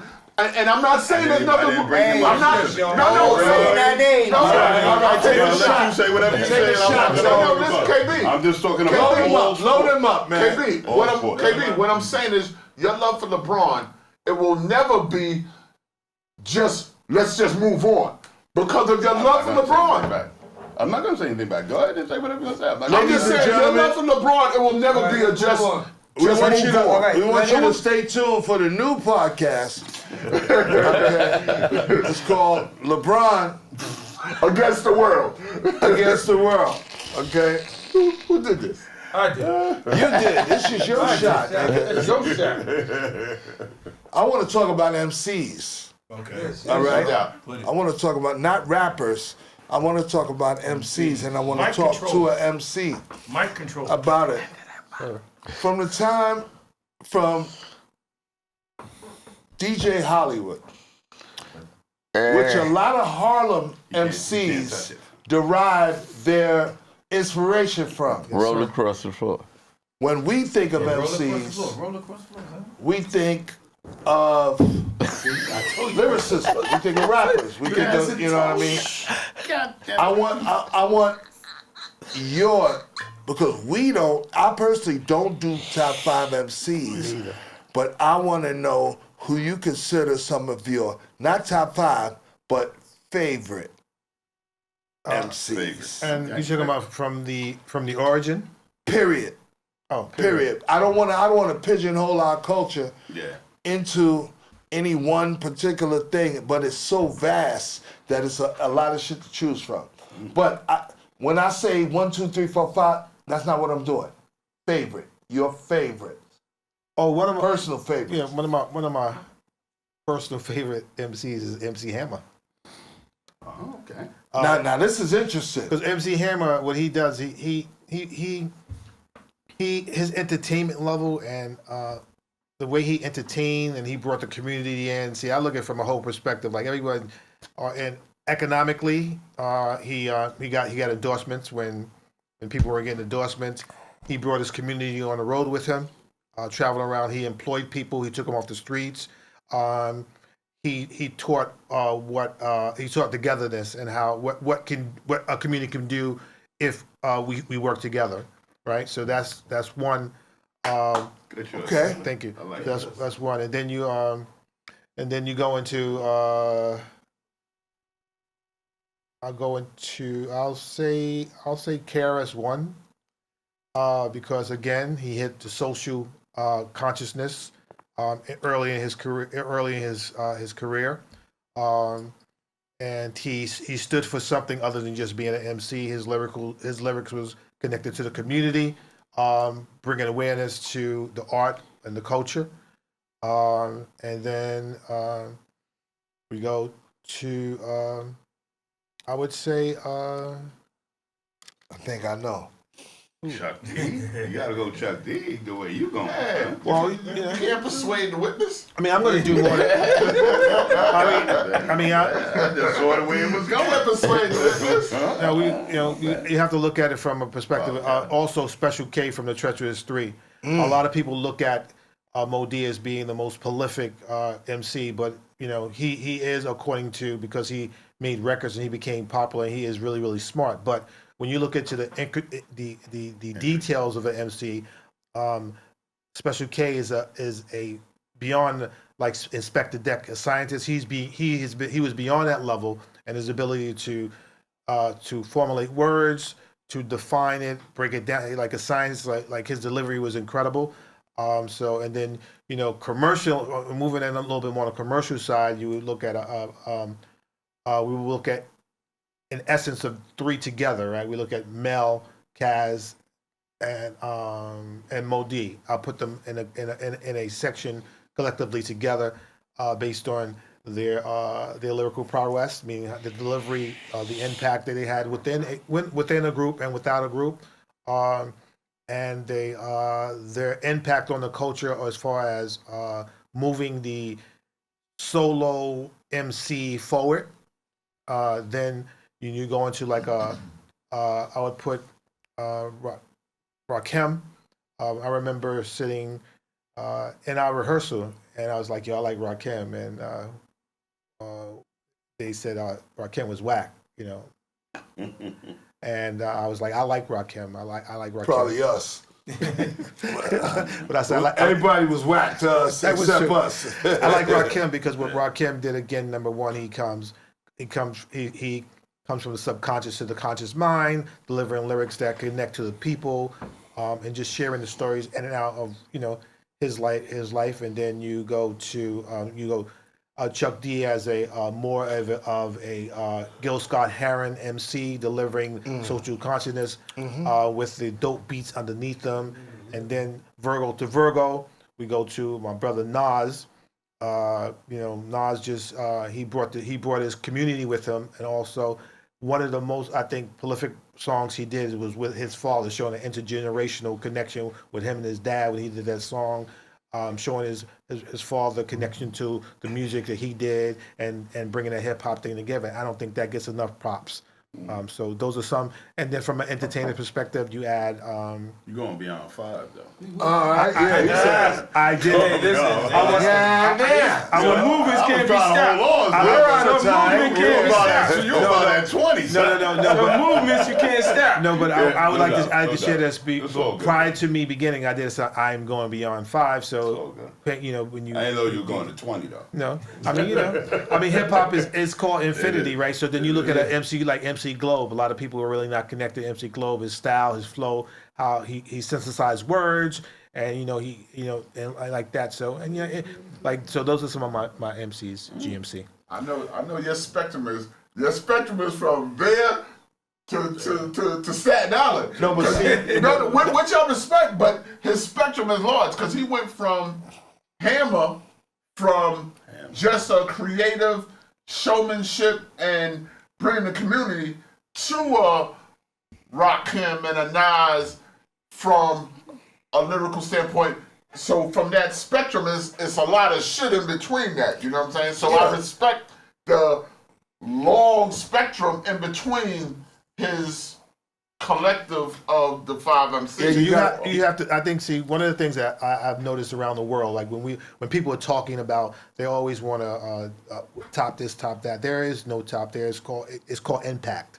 So the impact of the MC, impact of an entertainer is about impact. And one of the things that it's good for conversation, but in reality, there's no top. There are people who've made impact in the world. There's some people who. I think impact is quantitative. I think you can sort of get to that because I think that's a different question. I think you than can't just say your 5 greats. no one person who's done more. Yeah, that's what we just talking about. As far as impact, impact is not quantitative in that sense that you could say that one person did more than everybody. The impact of an MC could be an impact on this community. I'm because like one of the things that I kind of honed on. We were talking about that in our times is like I never consumed any drugs in my entire life, and so they associate hip hop with drugs or getting high. There's nothing wrong with that, but living in a world where you are not when you can march to your own, you're not influenced by the that's very powerful, and so I wrote rhymes in that respect, and so. That's why I look at it from a different. I look at it from a totality, not just from a one micro organism. Exactly, a different perspective, a personal perspective. All right, that we all have. I respect that because Mike C, you have a particular perspective as far as MCing is concerned. I mean, coming from Harlem and being a part of that first wave of hip-hop artists to get signed to record deals. All right? And we're talking about the Enjoy era that starts in 79 where the Grandmaster Flash and the Furious 5 and the Funky 4 plus one more and the Treacherous 3 and the Disco 4 and eventually the Fearless 4 were all signed to Enjoy Records. Right. Bobby Robinson. Because Mike also named one of his favorite artists, as Abe said, MC Hammer. MC Hammer. You know what I'm saying? So Mike's spectrum is large. Exactly. That's what I was leading, adhering to. He comes from, the lineage of some of the first people to get signed to this, as rap music. But he had, before that, a couple of years leading up to that, you know what I mean? These are the baby steps you take before. And then when hip-hop just blew up, it's like if you was there, if you was close around it, you know what I mean, you got in. These guys were the first a group to get signed to a major label. The first group, when there were all these groups out prior to them, none of us got signed to a major label until Mike. Right. So what's your perspective? Same thing I asked AD about your favorite, not top, not who did the most, your favorite MCs. My favorites. My favorite. Excuse me. Don't cry. My favorite. No, don't Don't cry.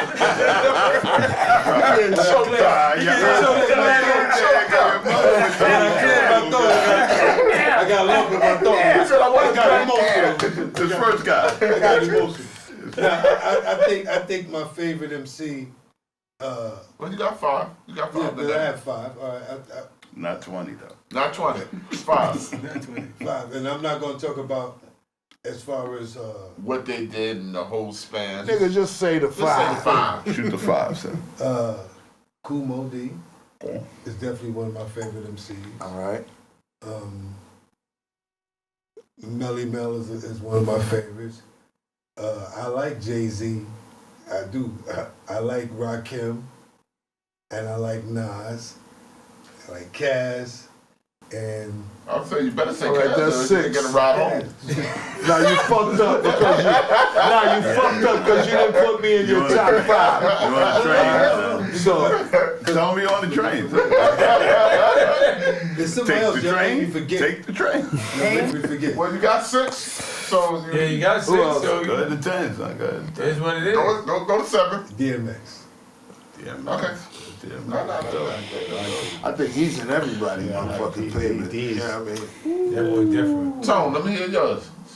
And this from a DJ perspective. Let me Word hear up. your top 5 MCs. No top 5. I don't have a top Just top 5. I don't have your a- favorite. Not top 5. No, my not bad. top- it's not your top favorite 5. 5 MCs. Any 5. I was Your asked favorite one 5 MCs. time. I was asked one time, who are your greatest MCs? And I said, I've been in this long enough that they all have been great, one night or another. Nobody has been just great. I want to know It's- your favorite 5 MCs. I don't have a favorite 5. I might have 3. Tone, So give it to us.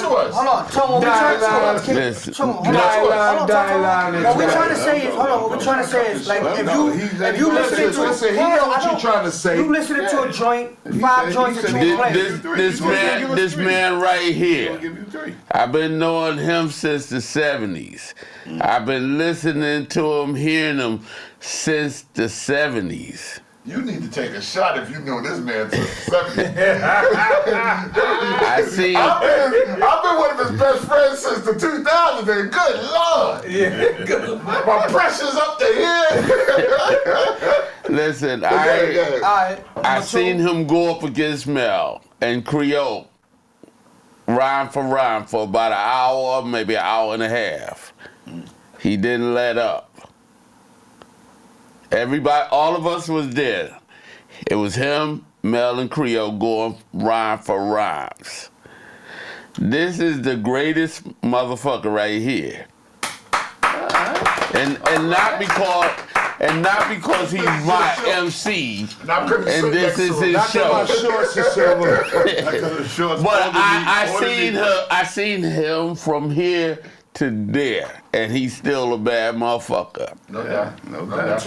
Mel, What's love number 2? him. Melly Mel, love him.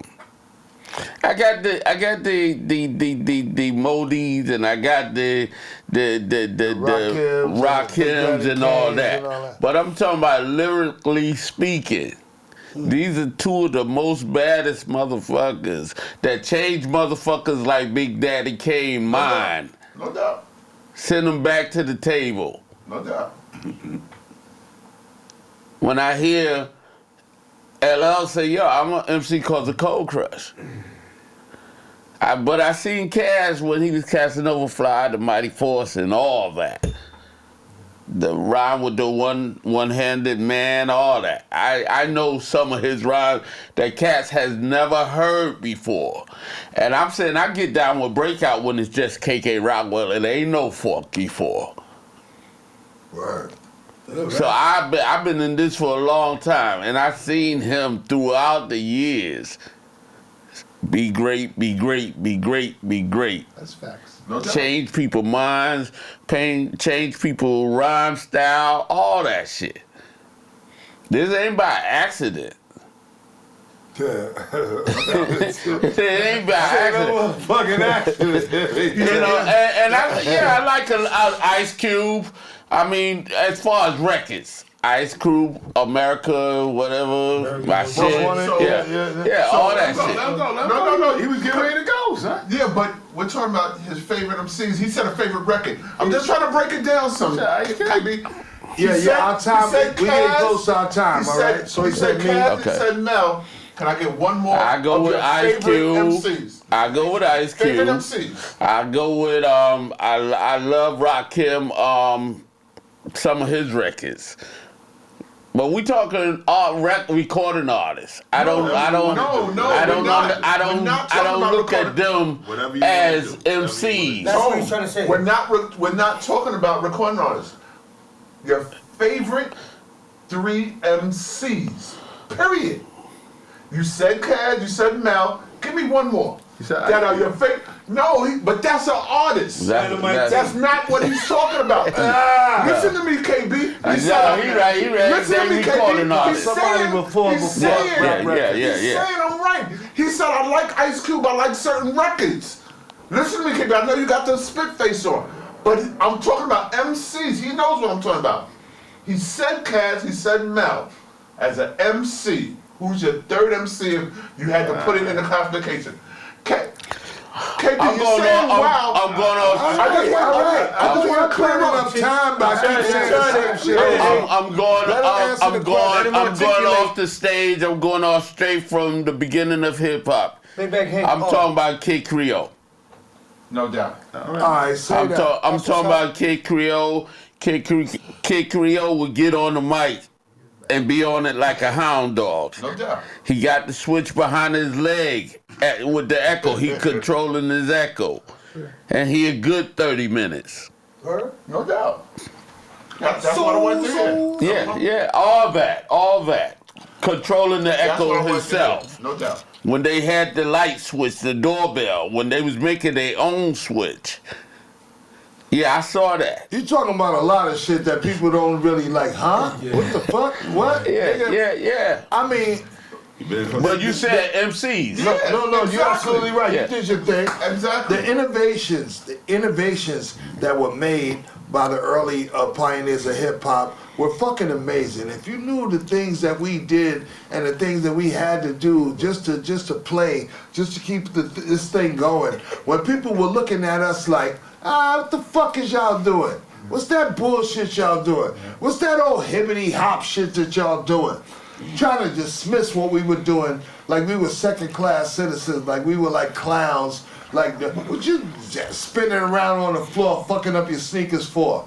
Everything that they dissed us for, everything that they said we were wasting our time doing became part of a modern culture. Okay, and became an industry, all right? And the same things that we were ridiculed for, the same things that we were ostracized for, the same things that we got arrested at watching us like, yo, they building a building over there. Yeah. I mean, the building blocks that we call this culture of hip hop are solidified. The official Hip Hop Museum, and it's opening up in 2026 here in the Bronx, New York. And this will be the ultimate staple and testament of the culture and its birthplace and the place where it happened. And the definitive story of our culture has to be told through this and other institutions. We need a unified front, okay, which we've tried to do at so many different times. Tone, you've been a part of so many. AD, you've been there so many times. We met at the United Nations. Yes. We've signed declarations of peace.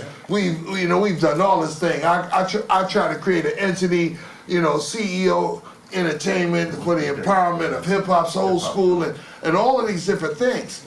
But now, where we are right now, I think it's of paramount importance to get a collective story on this culture, something that we all can agree on and something that we can leave for posterity. Because if not, there's going to be someone else that's going to come along. They're going to compile his story, my story, his story, so-and-so story, so-and-so story, and they're going to put that shit into a computer, into AI, ChatGPT, whatever, and give me a comprehensive story on hip-hop. And that's what it's going to be. Real that's quick, what it's going to be. What's the date and time of the hip hop cultural joint that you're doing in the Bronx? Oh yeah, the Bronx Hip Hop Festival. Okay, we need all the specs on that. This is probably air later than The Bronx Hip Hop Festival will be Saturday, August 2nd. August 2nd, it starts from 12. It starts at 12 and ends at 7 p.m. at St. Mary's Park, right? St. Mary Park in the Bronx. That's zip code 10455. You already know. Try to hold that on the calendar. Talk about it, Tom. Saturday. Yes. Listen, like I said, it's my teacher Africa. You know, he tried to tell us about the Moors and the indigenous people. We was too young. He used to talk to us about the aliens and all this and that, and the universal. That's why he always focused on each one teach one and a peaceful stand. Different things about themselves. We get away from it and then we come back home. We get away from it, we come back home. You know, because we humans. And that's what humans do. They fuck up and then they come back to home base and try to relearn and relearn. But one of the things I want to say, Kaz said that we were the practitioners building the culture. One of the things I did is I made sure that I collected almost everything And documented and the had culture. it, so because it was important to me. Like, I love history, so while we were doing the history, I was making sure that we were getting history. I remember one of the things that is really big for us, and a lot of people seem to be very upset about, is when I asked our high school photographer Joey Kane to be part of the Cold Crush Brothers, and I didn't, Tony had to okay him to be involved, but he was able to catalog the culture because he was our photographer at that particular time, and going with us around everywhere we went, and it was incredible. And now that's a big staple, and it's like we have more photographs than anyone on the planet during that time because of those things were thought about. I mean, it was my brain, and I'll take that credit, but it was collectively, we all did it together. And also I brought in my friend from 4th grade, his name was Elvis Moreno, he was a tape master. He plugged into the system. Of course, he had to be okay to be involved with the Cold Crush because everybody had to go through Tony to be cleared to be in the group, and Tape Master was born. So if you look at, again, we are collectively one of the most incredible and most intellectual group on this planet beyond the culture of hip hop, and that's just how it works. We are super smart. Our love for the culture has exceeded. Will exceed most people because most people have given up on the culture, or they just life have taken them out of the culture, and the culture is our life. It will never take us out of it. Yeah, well, Conzo and Tape Master definitely pushed y'all forward to the next generation, and I can say that personally because I know, even as a young nigga, that I was traveling with the OGs to different parks and seeing y'all rock. I was able to go to the flea market to see Tape Master, Elvis, Sammy, whatever y'all want to call him, see Tone grilling me as a young nigga when I come to get a tape. Like, I actually had to say, yo, come on, man, you didn't see me 1,000 times. Stop with the grilling me. God damn, I'm spending money on the tapes. Yeah, but it pushed it. But the thing that I'm saying to you and everyone who's going to be watching this podcast is that our forward thinking, right?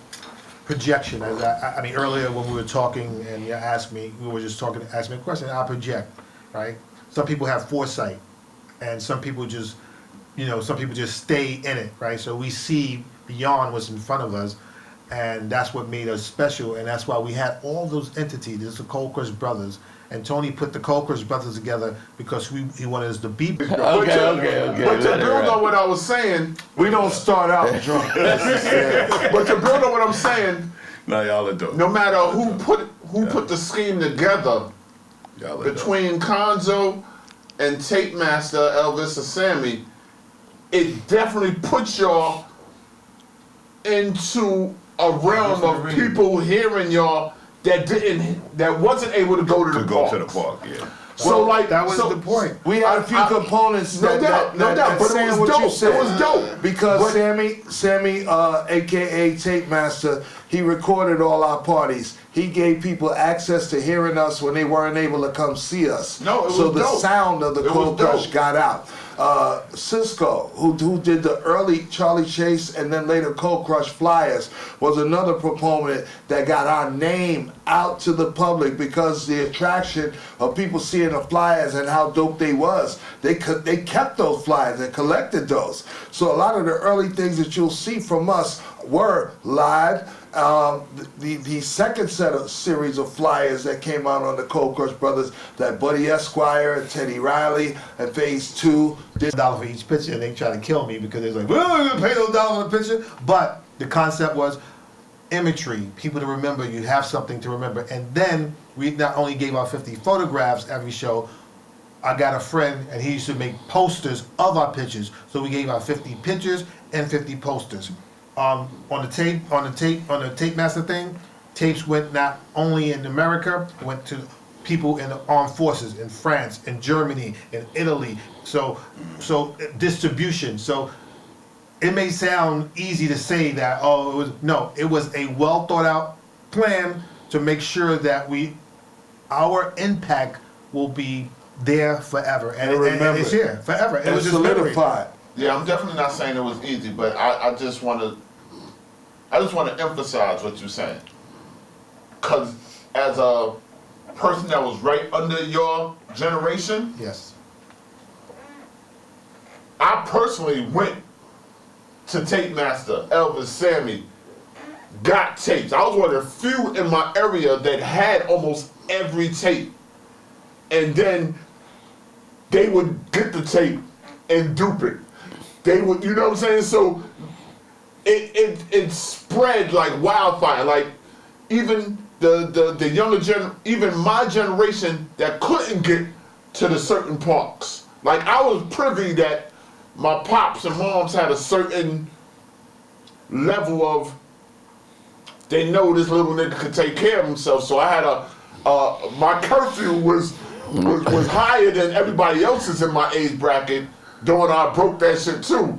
But I also had a lot of OGs in the Spades and the Zulus that would take me to the parties, and I just pay the consequences when I come back. He was a bad Yo, the craziest thing was I was leaving this chick house in St. Albans, Queens. I ain't driving, I'm taking the Q44. Okay. It's like 5 o'clock in the morning. I'm standing on Jamaica Avenue waiting for the Q44 because that was the first stop and I lived at the last stop. So I'm standing there, it's raining. Mr. Softy pulled up. And I'm standing there with my head down because it's raining hard. And that's all I hear coming out of the Mr. Softy is us. You know it's us. And I'm just standing there smiling to myself. I'm like, if they only knew how close they was to one of us. And that shit was like I still remember that shit. And that shit was like, Going out to Mr. Softy truck. yeah. Money was in there. Yeah, money was in that rocket. Us, the Cold Crush. Yeah. That's crazy. 5 o'clock in the morning. It's crazy to have it in a cab. You know what I mean? Imagine you just chilling somewhere, and I mean, and I was involved. I was out there. You know what I mean? And I remember one day I'm out there and I'm selling crack, and motherfucking police ran up on me. You know what I mean? And it was like they caught me dead to rights. I was done. So they searched me. You know, and put me in the car. I'm sitting in the paddy wagon right in front of my building on 2100 Crescent Avenue, right? Getting ready to go to the precinct, and a car drives by with a Cold Crush tape. And it's like, and I'm just sitting in the back of the fuck. Is y'all about it? Okay. Location, St. Mary's Park, Bronx, Saturday, August 2nd from 12 to 7 p.m. It's actually the hip hop Bronx Festival. But I leave the hip hop off it because it gives me easier access to certain people. But like you say, it's going to be at St. Mary's Park starting at 12 o'clock to 7. Come on out. We got DMC. Give them a list. We have Peter Guns. We have Donald D. Donald D. DJ Lady Love coming from the West Coast to party with us. We have Easy AD as the host. We got our new DJ Ultimate is the DJ host. And we have DJ Chuck City. And we got DJ Rock and Rob. And DJ Trouble T. Terrible T. I mean, Terrible T. Well, From Trouble T is the other DJ. Yeah. yeah. The one that won't be there. Yeah. For those that don't So know we where try St. to Mary's keep it, Park and we is. got a fashion show. And We got a couple of, we always have fashion shows, and we got a couple of people designers that showcasing their stuff, and the dance crew that's gonna be there too. And it's located at 450 St. Anne's Avenue in the Bronx. There it is. You heard it. 450 St. Anne's Avenue in the Bronx, August 2nd, the Bronx Hip Hop Festival. Brought to you by DJ Tony Tone, maybe from the tapes or from the outcome. So let's talk about it right here on the Casual Talk Podcast. Yeah. Salute to my Henny boys, Big Tone, Big Dame, Puerto Rico, Big, what's your name again? KB. And nobody might see that. I don't be got no weapon. I don't be got no name. All right. And my legendary Cold Crush Brothers, the original DJ Tony Tone, Supreme Easy AD. Don't forget the Bronx Hip Hop Festival is going down August 2nd, St. Mary's Park. Come on out. And as far as the show, Casual Talk, baby. Like and subscribe. See you next time. Peace.